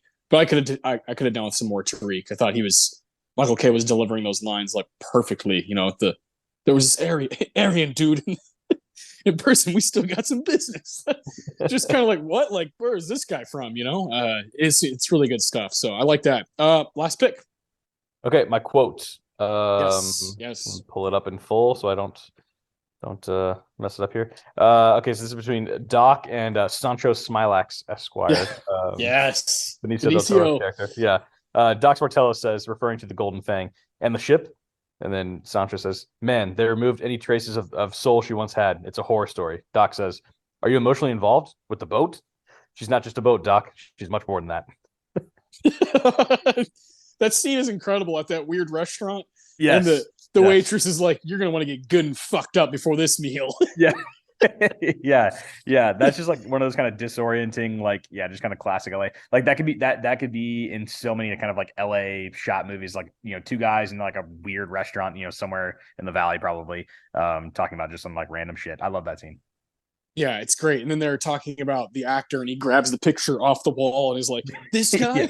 Yeah. and then they stop talking whenever the waitress comes, and like she puts the drinks down. And when she like leaves, Doc like leans in, and it's like this. Yeah. It's like, man, I'll watch Benicio and Joaquin forever. I know. I wish Benicio had a bigger role. Yeah, because every time he's in it, he's great. The scene where they're walking, I don't know if y'all recall, it's kind of like a minor, small scene, but they're talking about, the boat or whatever, and they're like walking through the palm trees, like along that. It's like a line of like rocks before you get to the beach or whatever, and then there's these palm trees, and Joaquin keeps like going in and out of them, and Benicio's trying to trying to keep up, and he's like, well, like, where is it? He's like, "Oh, at the Department of Justice," and he's like, "So justice was served?" Benicio's just like, "You could say that." It's a great banter between those two. These guys that are just in over their heads most of the time. Trying to do the right thing, right? For the most part, like Doc. While Doc's like a complete degenerate and is, obviously addicted to so many kinds of drugs, he really is trying to do his job. Yeah. Which is like admirable. But yeah, him and Benicio, great stuff. This is part of the point, I think, of adapting this Pynchon book. His PTA was like every paragraph, every chapter in the book, there's just clearly 20 more stories to be told within, wherever you're at. So I get that feeling when I'm watching the movie is there's, oh man, like you could go off and make a whole movie about Smilax, like that's kind of where my head goes, is there's so many branches because the characters are so fun. So that's a good shout out. Let's see. Connor, you have your last pick, which is a scene.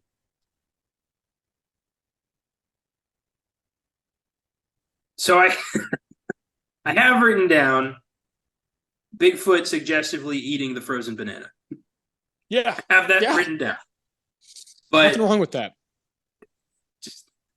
He's going to town on that thing. But I'm going to go instead with our introduction to Benicio's character, where he goes to kind of bail Doc out of his arrest. And we get this kind of initial camaraderie between those two characters. Yeah. Clients pay me for work. Clients pay me for work. Yeah. There's so much history in that line right there. I love that. The whole, like, "Oh, you're going to kick him? Well, that's assault." He's like, "No, I think he means he's going to let me go." Yeah, that's a great scene. Yeah. I had that as a short for my quote. Yeah, that was on my short list. And that the way that scene is filmed, you think you're in a small room with Brolin and Phoenix and then Del Toro. But then the camera opens up and you realize Brolin's just at a desk with other desks right next to him. Like he's just a part of this, he's no more special than the next guy, But you think for a minute, you're like, oh, you're like in a specific office. But no, they pan out. There's like a ton of people working at the same time at all these different desks around him. And you're like, this is just another thing, like there's a story for that guy, story for that detective, that guy that's, been arrested. And we're in the middle of this one for whatever reason. We're with Doc. It's always makes me wonder, and I love that about it. So that's a great pick because I know you love Benicio, Connor. I do, and I feel like I've never every film I've ever seen of his, I feel like I never got enough. Sicario is the only movie where I'm like, he's finally being utilized. Yeah, they nailed it. Yeah. Yeah, man, he's something else. He's a treasure. I do wish he got more unique opportunities, but we say this stuff, and again, Connor, Adam, I was talking about earlier. I don't know if you remember this because you also listen to WTF, Mark Maron's podcast. In 2015, so I mean 8 years ago, he had PTA on like right after Inherent Vice had done its like wide release. I don't know if you were listening to it at that time or it's a long time ago. Oh yeah. So I don't know if you remember that episode, but he's talking about Benicio del Toro, and he's like, look, Benicio, he like loves to work, he loves doing stuff, but when he like really wants to throw himself into something, he apparently has said to people he works with, like, it's just really hard to find stuff that I like scripts that I like, so that I can actually kind of go do my thing. He's like, other than that, this is a job. Like, I'm just doing this to make money and make sure I'm okay, make sure my family's okay. But he's like, very rarely am I like, oh man, that thing is good enough for me to just get super excited to get out of bed for and go do, which is, I think, more true with actors than we realize. Probably. I think that was PTA's point, was like, look, these like kind of unique character actors, there's a reason they are who they are, like it's so few and far between because it's not up to them. If they were reading amazing scripts all day, they'd give it to you every year, but that just isn't the case. That explains The Collector. Yeah, there you go. Yeah, it explains a lot, right? You can look at a lot of guys' careers. So yeah, good stuff, Connor. I love how you chose for that. You chose Benicio's, basically his introduction, and for your favorite quote, you chose Bigfoot's introduction. Like, you love a good coming on the scene. Here's Josh Brolin. Yeah. Here's Benicio del Toro. I love establishment. I love seeing somebody, like, who is this guy in this world? Like, their introduction has to matter. And I love when it does, when it's like, you feel like, oh, here comes this motherfucker. Like, I like when the movie knows that and it tells you that. Yeah, good point. I love that too.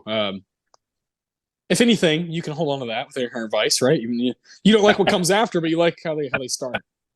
So I have the last pick, and I have performance. To me, it has to go to Catherine Waterston. I might have chosen her anyway. She's lights out. Connor and I talked about her earlier a little bit.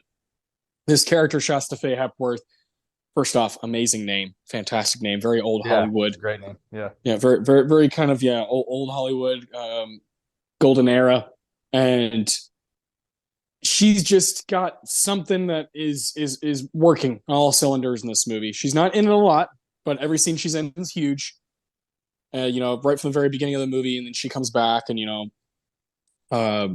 to me, our brother Jeremy, Adam, we've always talked about, because he really likes this movie. He likes this one in The Master for PTA, and of course There Will Be Blood. But we were talking about Inherent Vice one time, and just kind of like what we do enjoy about it, even though it's confusing.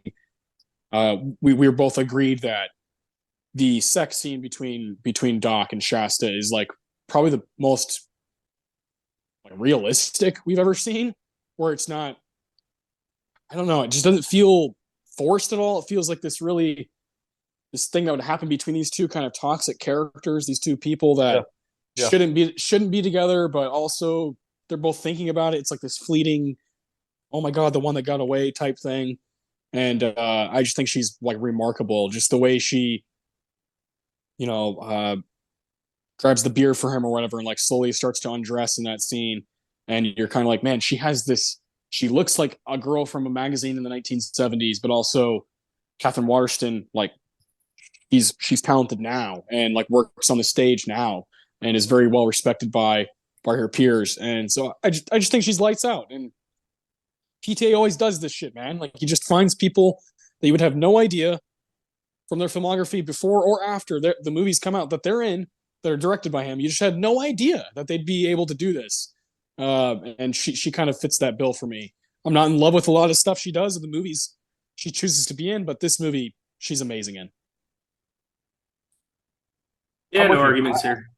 Yeah, But I think she's awesome. I mean, yeah, that I was like, it might be weird if I choose that like scene as like, my favorite scene, but it's great. I mean, it's like it's from like the phone call to and like and Josh Brolin's wife like screaming at him on the phone. And Oh like, yeah. yeah, that's great. So like, yeah, to her and their kind of their reconnection and everything's like that's I mean, she's like this. Yeah, I mean, obviously she's like beautiful, but like there's this like kind of intoxicating like quality to her that's you understand why he's like a little bit been hung up and why a lot of other people have been hung up on her too. It totally makes sense. She's like this kind of like this like just kind of fairy of a character that is just really, really good in this movie. No, I agree.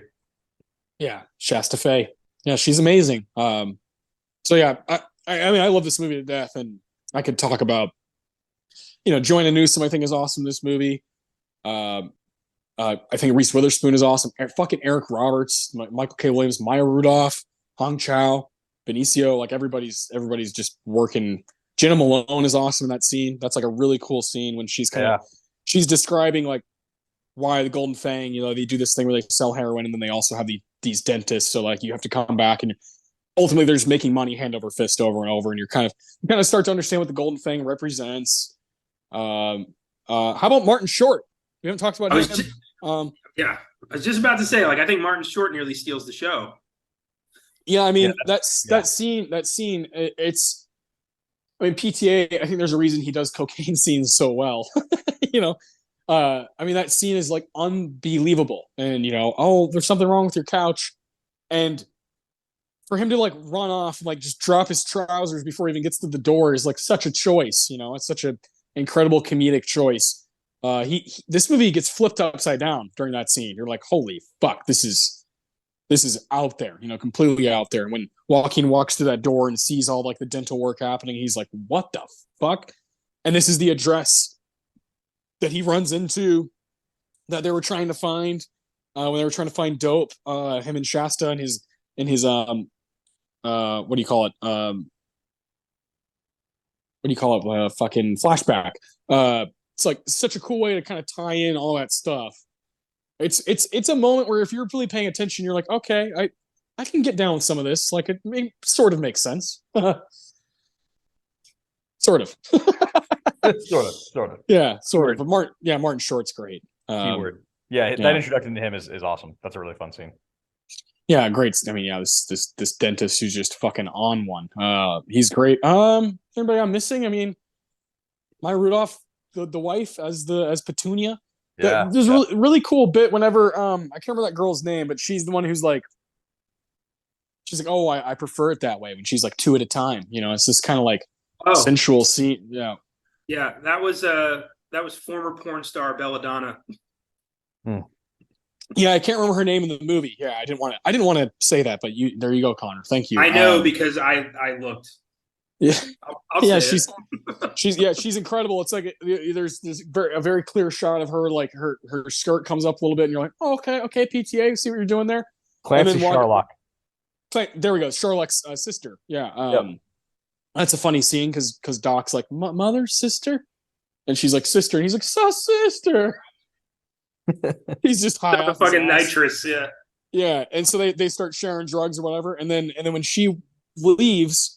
And he looks at Petunia, and she's like, "Oh, it's dark and lonely work, but somebody's got to do it." And when he turns around, Minnie Riperton's LaFleur plays. That is Maya Rudolph's mom, Minnie Riperton. So great kind of like ode to his wife, PTA, and ode to his mother-in-law, who's not with us anymore. So I've always loved that there's these little things that you can always find in his movies that are just they're there for a reason.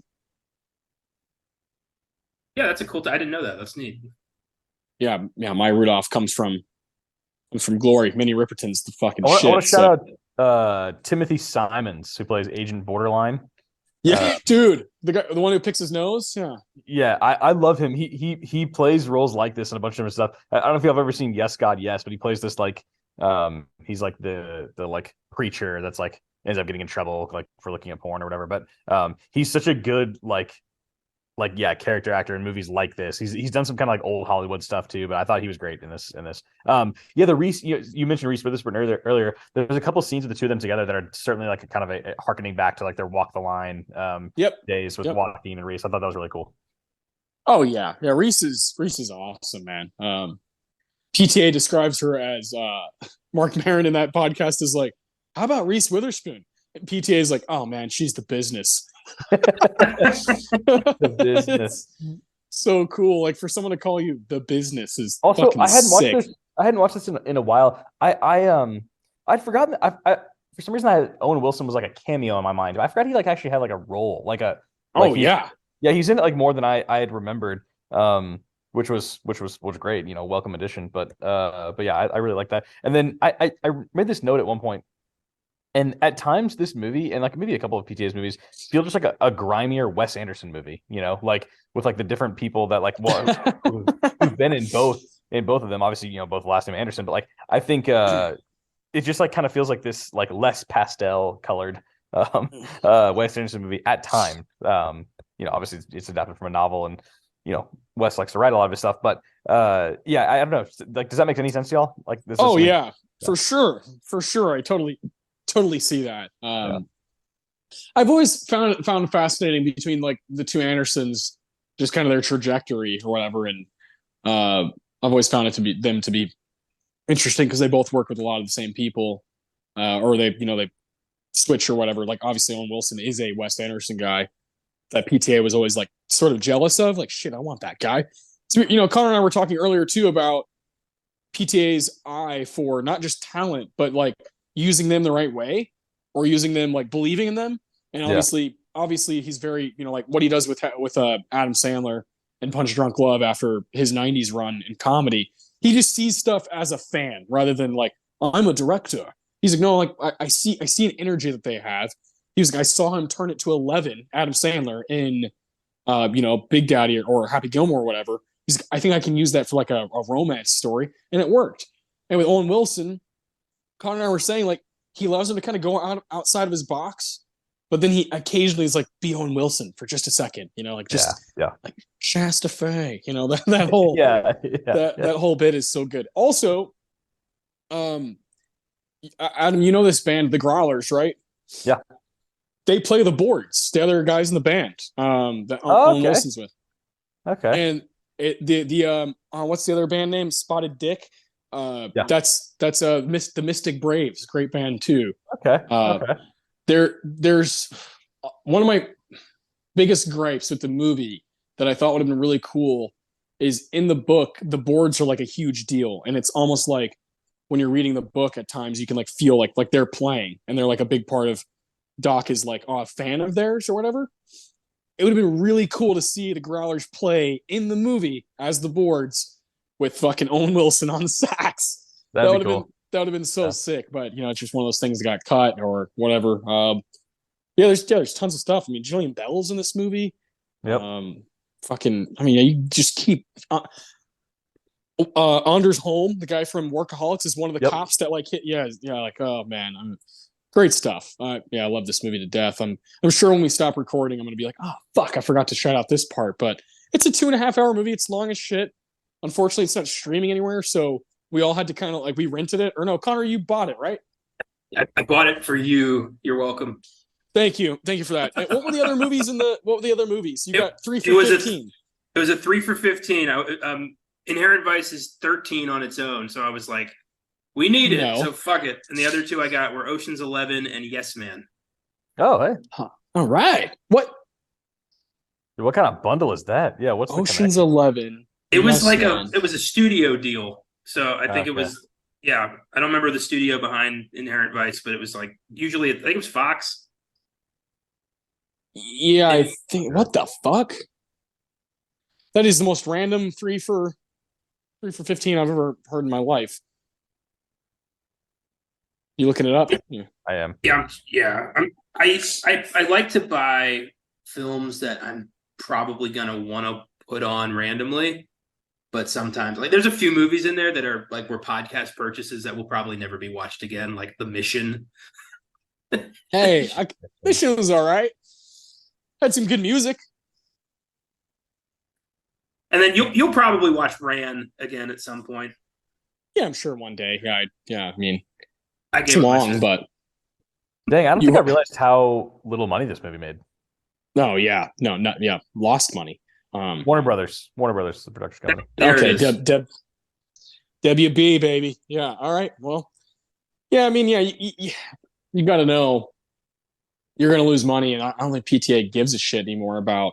He's like, whatever. Like, I mean, like his movies just don't make money back anymore. Like, very, after he made There Will Be Blood, he was like, fuck it. I earned my stripes, and now I'm going to do exactly what I want when I want, and I'm going to hang out with my. I think he has 4 kids now, so his movies now take a long time. Like, we got lucky with The Master and Inherent Vice. There's only a 2-year gap, but then there was a 3-year gap for Phantom Thread, then a 4-year gap for Licorice Pizza.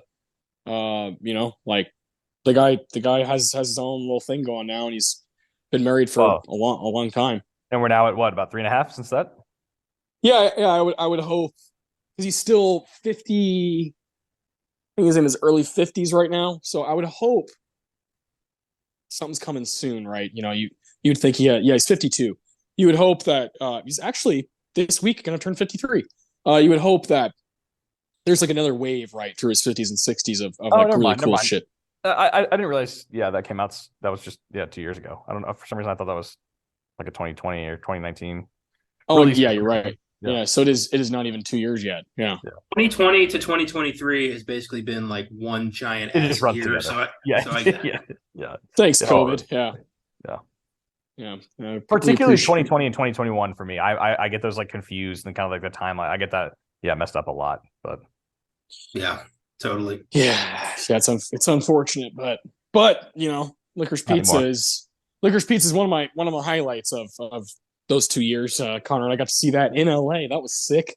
Never thought I'd be able to see a PTA movie like opening weekend in Los Angeles.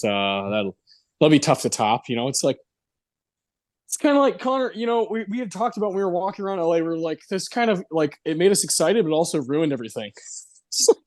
It did. Because people care so much over there. Yeah. Well, it was the best trip I've ever taken. Like, vacations have been ruined for me now, because I'm like, well, I had so much fun there. Like, how am I going to have that kind of fun here? Probably not. Yeah, less is more with vacations, right? It's just 2 of us. We were like, we don't care. We're just gonna do whatever. We didn't have to coordinate a bunch of shit. It wasn't it wasn't a 9-hour flight. It was a manageable trip with somebody I had fun with. Yeah.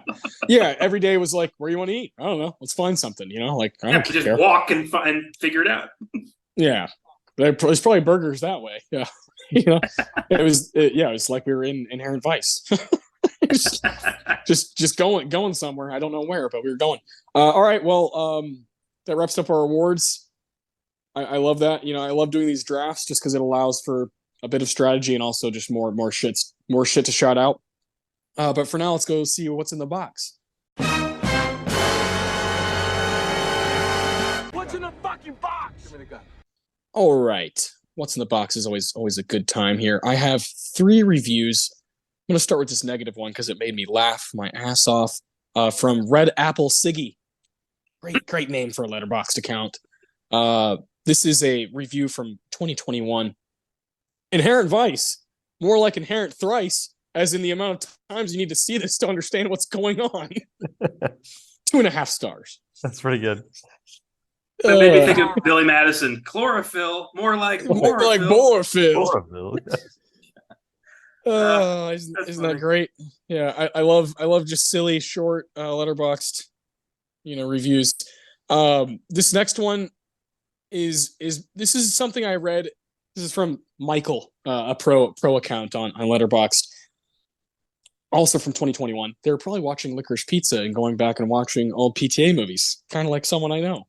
And this is something I've said when I've stumbled across this. I was like, oh my God, I've said that about other movies. And I think I've said it to both of you guys about other movies, because I think about stuff kind of like in sports terms a lot with movies, just kind of like, oh, this movie has a deep bench, or this is like an all-star cast or whatever. Like you just kind of like the 2 go together for me. Anyways, Michael says, what I really like about Inherent Vice is how everyone on both the cast and the crew just randomly decided to do the best work of their entire career. 5 stars. I love that because I feel like I've said that about other movies. Maybe even Inherent Vice at one point. I I like their spirit. Don't know if that's accurate, but you know what?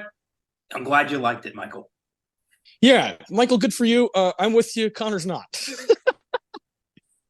That's okay. That's quite all right. Last so review. What's Austin, up? you have it at 5 stars? Oh yeah. Okay. I'm actually, I think every PTA movie's at 5 except for Hard 8 and Phantom Thread. Okay.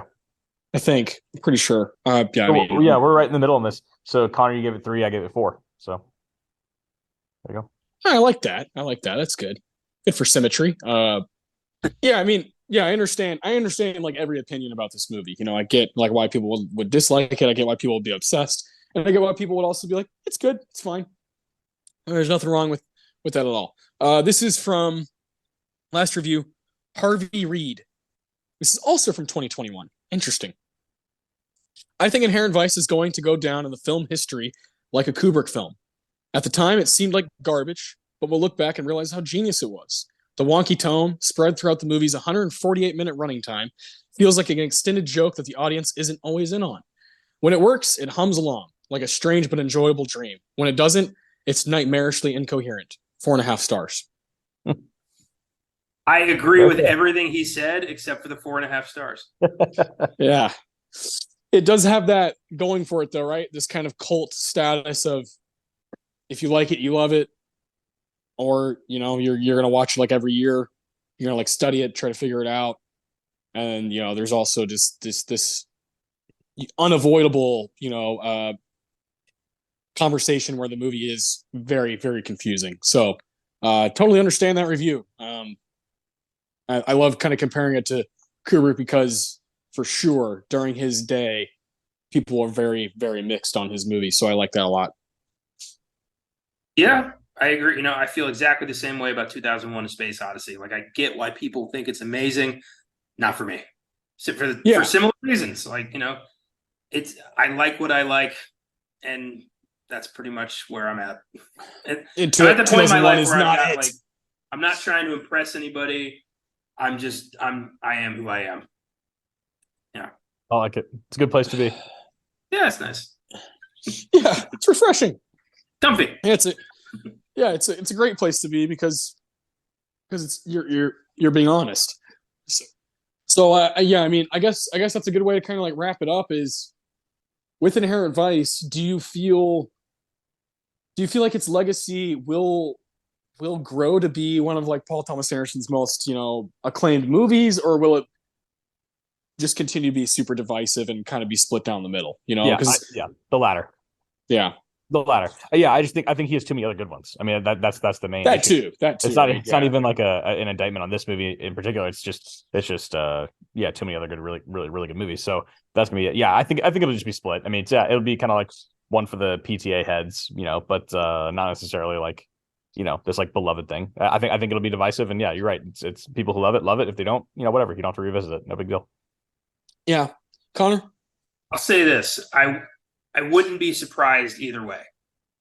I think it could be divisive. This could end up as a Criterion film at some point, but I think people will always either, you know, adore it or be just insanely confused. But I think this won't be the last time this film is discussed. People will always talk about this. Yeah, because like at the end of the day, that's probably like its best attribute is that it requires conversation no matter what you feel about it, and has things that anyone can enjoy if you're ready for it. Whether you like, I mean, like Robert Elswit's cinematography is like, come on, like this movie looks incredible. There's shots of this movie just kind of like someone described it as like a sun-washed 1970 California. You can feel that. You can feel that it's kind of feels worn in. I love that PTA is committed to using these giant cameras that just get exactly what he wants out of them. You know, he's never been like, oh, let me cut the budget here by using these digital camera, whatever. You know, he always commits to kind of his vision, and that's why I think there's years in between his movies because they're a fucking task. Yeah. Yeah, I agree. But also, they look so good. So yeah, exactly. That's why. Yeah, that's why we continue to talk about it. That's why There Will Be Blood is looked at as this total American masterpiece, is because, you know, Daniel Day-Lewis is fucking lights out. Johnny Greenwood brought the pain with the score, and it looks fucking cool. You know, that like those things help out. I will say this: at the end of 2014, when a lot of the critics had seen this movie, you'd be astounded how many people had it super high on their like year-end list. I was shocked because normally a movie this divisive will take a second, but with these critics, it was like, nah, like we're in, we're about it. And one of those people is a guy I mentioned earlier, Wesley Morris for Grantland. He had his number 5 movie of 2014.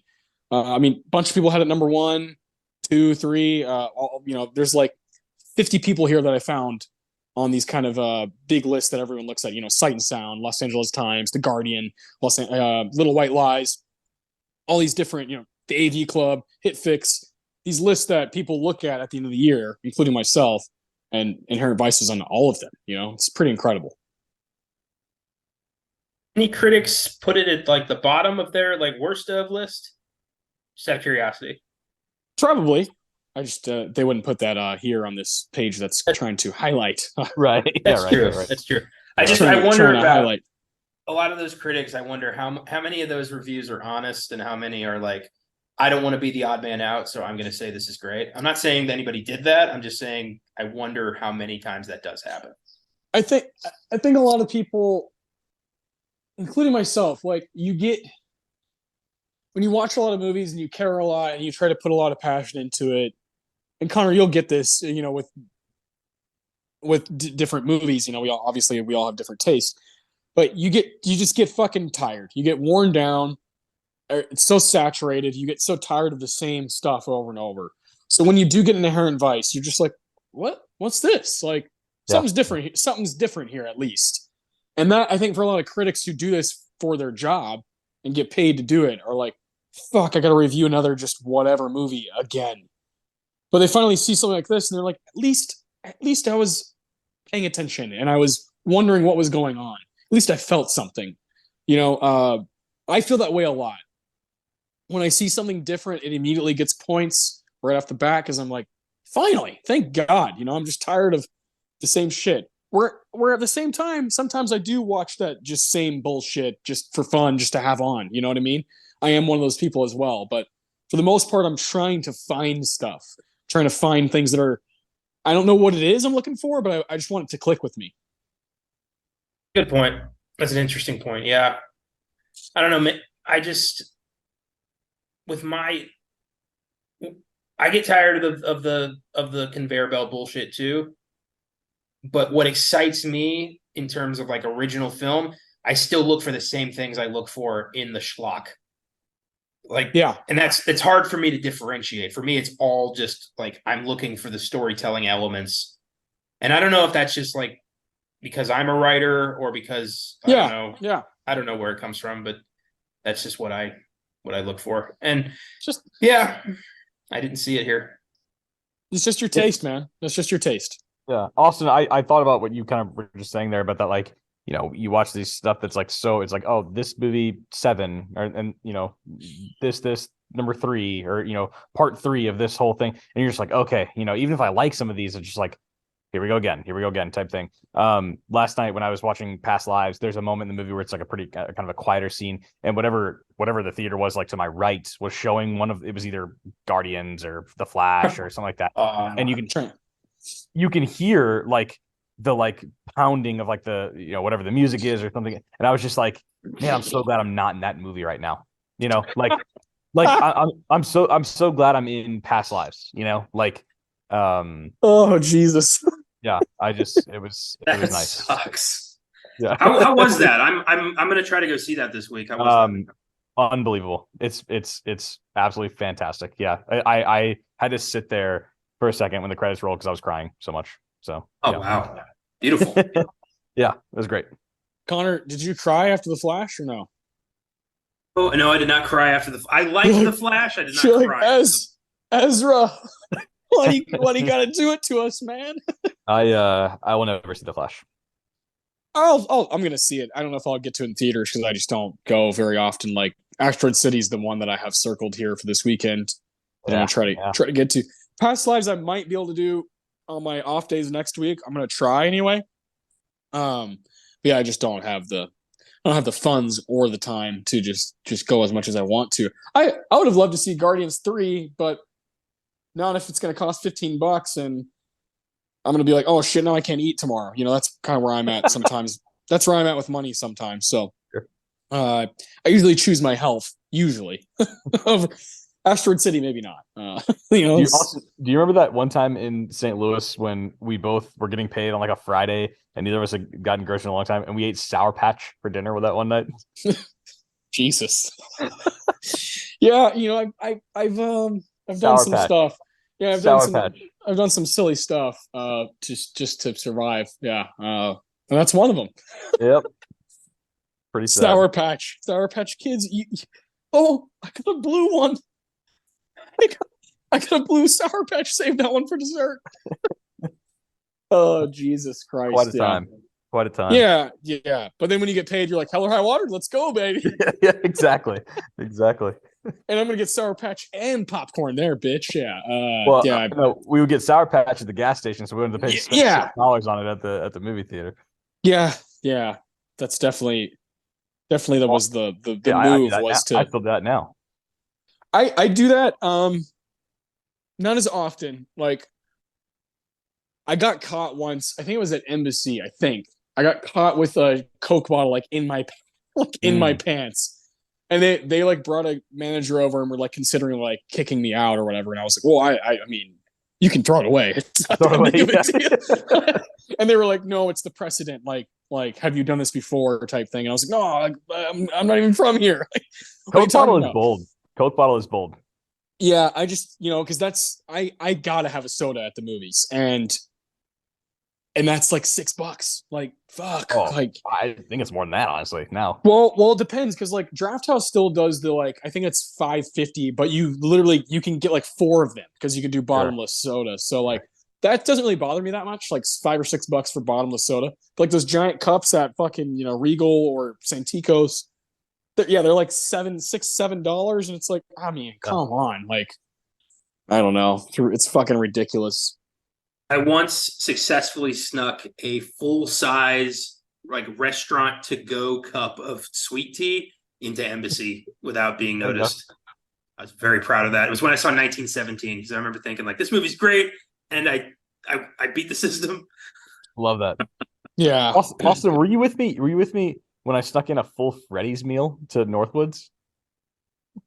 No, but I can see that. Well, I might have been with you. I just don't remember. I did not get the cup. I didn't get the cup, but I got the burger and the fries and like my ketchup packet and like I had a mini concrete. So I put the fries. The fries were like that like cup thing, not the box or whatever. So I put that in my pouch. The burger I like unwrapped and I wrapped it in napkins, and I put that in my jacket like pockets. And then I think I had someone else carry in the mini concrete like in like a bag or something, like a purse or something. I got it all in. It was great. I was like, I don't want to wait till after the movie to eat. I'm so damn hungry, and I don't just want popcorn. So I snuck it in Freddy's meal. It was great. I remember one wonderful. instance. I was when I was working at Draft House. I don't remember if you were there, Austin, but I remember being like, "Is this really happening right now?" Some guy tried to walk in with a full pizza, like from somebody somewhere else, like the that place that was across Grimaldi's. I got Grimaldi's pizza and then went to go see a movie, walking in with his fucking takeout pizza, and we were like, "No, like, dude, I love the really?" boldness. Yeah, honestly, he was just like, "Oh, go and see my movie," and we're all like, "Buddy, no, come on." And he got angry. He was like, "What? I paid for this." And we're like, "Then eat it outside."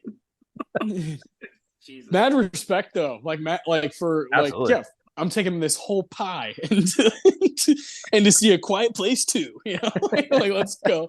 Oh, I guess that would have been the first Quiet Place, like when we were there. Because I remember that movie specifically was so annoying to work because it was so fucking quiet. You'd walk in and like give popcorn to somebody. Be like, "Did you order popcorn?" Like, shh. Yeah. Fried pickles. I got fried pickles here. One time I kind of tripped or whatever, like on my own shoe, and it just kind of like I did one of those like catches where like my pan like clapped the floor, and Yeah. I mean you could hear it through the entire theater. just shit. And I, you know, needless to say, after that I went outside, smoked a cigarette, and never walked in that theater again. Oh geez, yeah. But you know, shout out to, you know, since we're talking about theaters, if you do live in the San Antonio area, the Stone Oak Draft House is on like crack these days. It looks incredible, way different than any time I've been there. You know, when I went and saw Spider-Man, I was like, wow, what? This is crazy. I mean, everything is completely redone. The entire kind of like lobby area looks completely different than I've ever seen it. It feels like a real draft house. So I think that's a good thing. You know, when we worked there, it felt pretty thrown together, the way like the aesthetic. Now it feels like it fits into kind of the thing they're going for. They even have a stage set up for trivia nights on Tuesdays. Awesome, I love it. So if you live in the area, definitely go there if you haven't been in a while. It's pretty cool. I was kind of blown away when I walked in. I was like, whoa! I mean, everything looks. They moved around everything. The furniture looks different in there. Like they got this huge couch that you can chill on, bunch of tables. The movie posters are different on the wall. Good stuff. Shout out to them. I love it. Where did you guys see Inherent Vice in theaters? We never really talked about Yeah, I did. what theater. Connor, you said you went with Caleb. What theater? Yeah. Alamo Draft House, Lakeline. Okay, you mentioned that. Okay, Lakeline and Leander. Okay, yeah. And so, like, at least you got a soda. Was that your feeling towards it? Like you and Caleb? No, because we actually, I didn't mention this God. part, but we missed the showing we intended to go to, and so we went to Applebee's instead to kill time, and Wow. that sucked. So we were already irritated, and then we went and saw Inherent Vice at like 9:00, and we were both like, "Fuck." Yeah. Wow. Applebee's. That is when you said kill time. In my head, I was like, Applebee's. Yeah. That's where you go. You either, Adam, you'll love this. You either go to Applebee's or you watch King of Queens. That's what you do. You're trying to kill time. When you're just trying to fuck around. Adam, you saw this in theaters in College Station? Cinemark in College Station. Yep. $4. Paid $4 for it. Yep. And do you remember who you went with? By myself. I went by myself. Yeah. Oh, lovely. It was during Christmas break for everybody else, but I would stay because we had basketball. So yeah. So that makes sense. Yep. Can you guess who I went with to this movie? We went to Embassy. Someone we used to hang out with a lot. So I was 19 when this movie came out. We also saw it around that Christmas time together. Yeah, my God. Your age or mine? Somewhere in between. Oh, Grant? No. Grant actually loves this movie. I let him borrow the book, and he was like, "This is incredible." And it got loaned around to different friends, and I haven't seen it since. So between us in age. Same age as Grant. Okay. Not Kelly. No. Kelly would fucking hate this movie. Yeah. Yeah, you would. Oh man.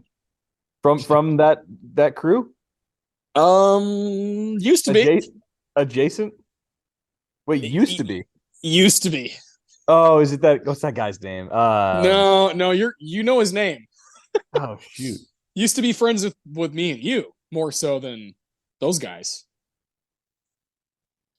Oh man. Oh. Okay. Bryce? Yes. Wow, that's crazy. Yeah. I bet he loved it. I bet he loved it. Oh yeah. Well, he's the reason I went. I hadn't even seen Boogie Nights at that time. Because me, you, and Jeremy watched that. Like probably a year later, we were living at that River Crossing house, and remember we watched that for the first time because they did this huge thing on, I think, The Ringer or whatever, Grantland.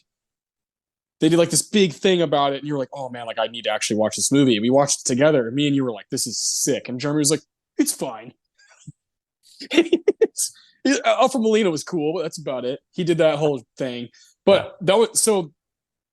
At that point, when I saw Inherent Vice in theaters with Bryce, I had only seen There Will Be Blood, I think, and The Master also in theaters. Okay. I hadn't gone back and watched Magnolia and Boogie Nights and Hard Eight and Punch Drunk Love yet. Boogie Nights is the one that was like, okay, I'm in on this guy. But Bryce was obsessed with PTA. I remember he tried to show me Magnolia, probably around the time I was 17 or 18, and I was like, nah. It's like my favorite movie of all time. Look at you now. I had to find it on my own, but yeah, he was like, I'll pick you up, man. I'll pay for your movie ticket, bro. Like let's go see this new PTA movie, man. Like it's gonna be sick. And he like rode in his car, and yeah, we like drank and stuff before we went and saw it. And I had no idea what was going on, and I'll never forget that. It's obviously in my memory. So Yeah. I figured you'd think that's funny because How about that? Yeah, that's what a trip. Yeah. Yeah. Good shit. But Connor, last question before I wrap up. You guys, so you and Caleb, y'all went to see this because you thought it was gonna be like a comedy, or like I'm surprised y'all were like, yeah, sure. It feels like something y'all both like maybe you'd see alone, but it feels like something y'all wouldn't see together. Like I feel like Caleb would be like, nah, this isn't for me. Well, this was right after high school. We had just started Filmgazm, so we were at That's that right. point Okay. where we were like, let's see as much as we can, review whatever we can, and experiment a little bit. And I guess there wasn't a horror movie out that week. And Probably not. Yeah. I would, we'd take turns going, like staying over at each other's houses because I lived in Spring Branch at the time. So it was a long haul to get to his house and for him to get to my house. So we would we'd stay the weekend at each other's places. And it was my turn. So, and the trailer looked funny. Like, he loves comedies too. So the trailer's pretty misleading. It looks like a goofy Chinatown, and this is not a goofy Chinatown. Like a lot of PTA trailers. Yeah. Not the, yeah. Plus, I was still at the point where I was confusing Paul Thomas Anderson with Paul W.S. Anderson. So that might have factored in. Very, very possible. Yeah. Yeah. I just wondered, because you would have been 19, and Caleb's a couple years older than us, right? So I was just wondering, I was like, that just seems like something y'all would go for, but also the Filmgazm thing helps because you're like, all right, let's like get more under our belt, check out different kinds of stuff. I love that. That's an interesting time for you as a movie fan. Oh, very formative. Yeah. 2014 is probably the most important year of my personal cinematic evolution. Yeah. Same here. Just on like a personal, like, look at all these great movies that are coming out, like Whiplash, Grand Budapest, Gone Girl, Boyhood. I was just blown away by all these movies in 2014. So I remember it very, very fondly. So I'm excited to go back to 2014 for y'all's number. I said it earlier. Y'all's number 4, Grand Budapest Hotel. I think so. And then mine and Connor's number 1, Whiplash. So I'm pretty sure that's all we had for 2014. I'm trying to go down Adam's list now, make sure. I think that's it. Yeah, no one. Right. Yeah, no one had Gone Girl, Nightcrawler, all those. Boyhood. No. Great. It's a great year. It's an awesome year for movies. So I'm excited to go down that road again with all 3 of us, and it'll be a blast. But let's wrap up here. Thank you for listening, guys. If you like what we do, feel free to follow us on social media: Facebook, Twitter, Instagram, at Filmgazm. Go to Letterboxd, go to Connor95 if you want to kind of find the rest of the team there and see what they're watching, see what reviews they're putting out for different movies. You can look at his followers or following. Check out filmgazm.com for trailers, podcasts, links are on there, all kinds of stuff.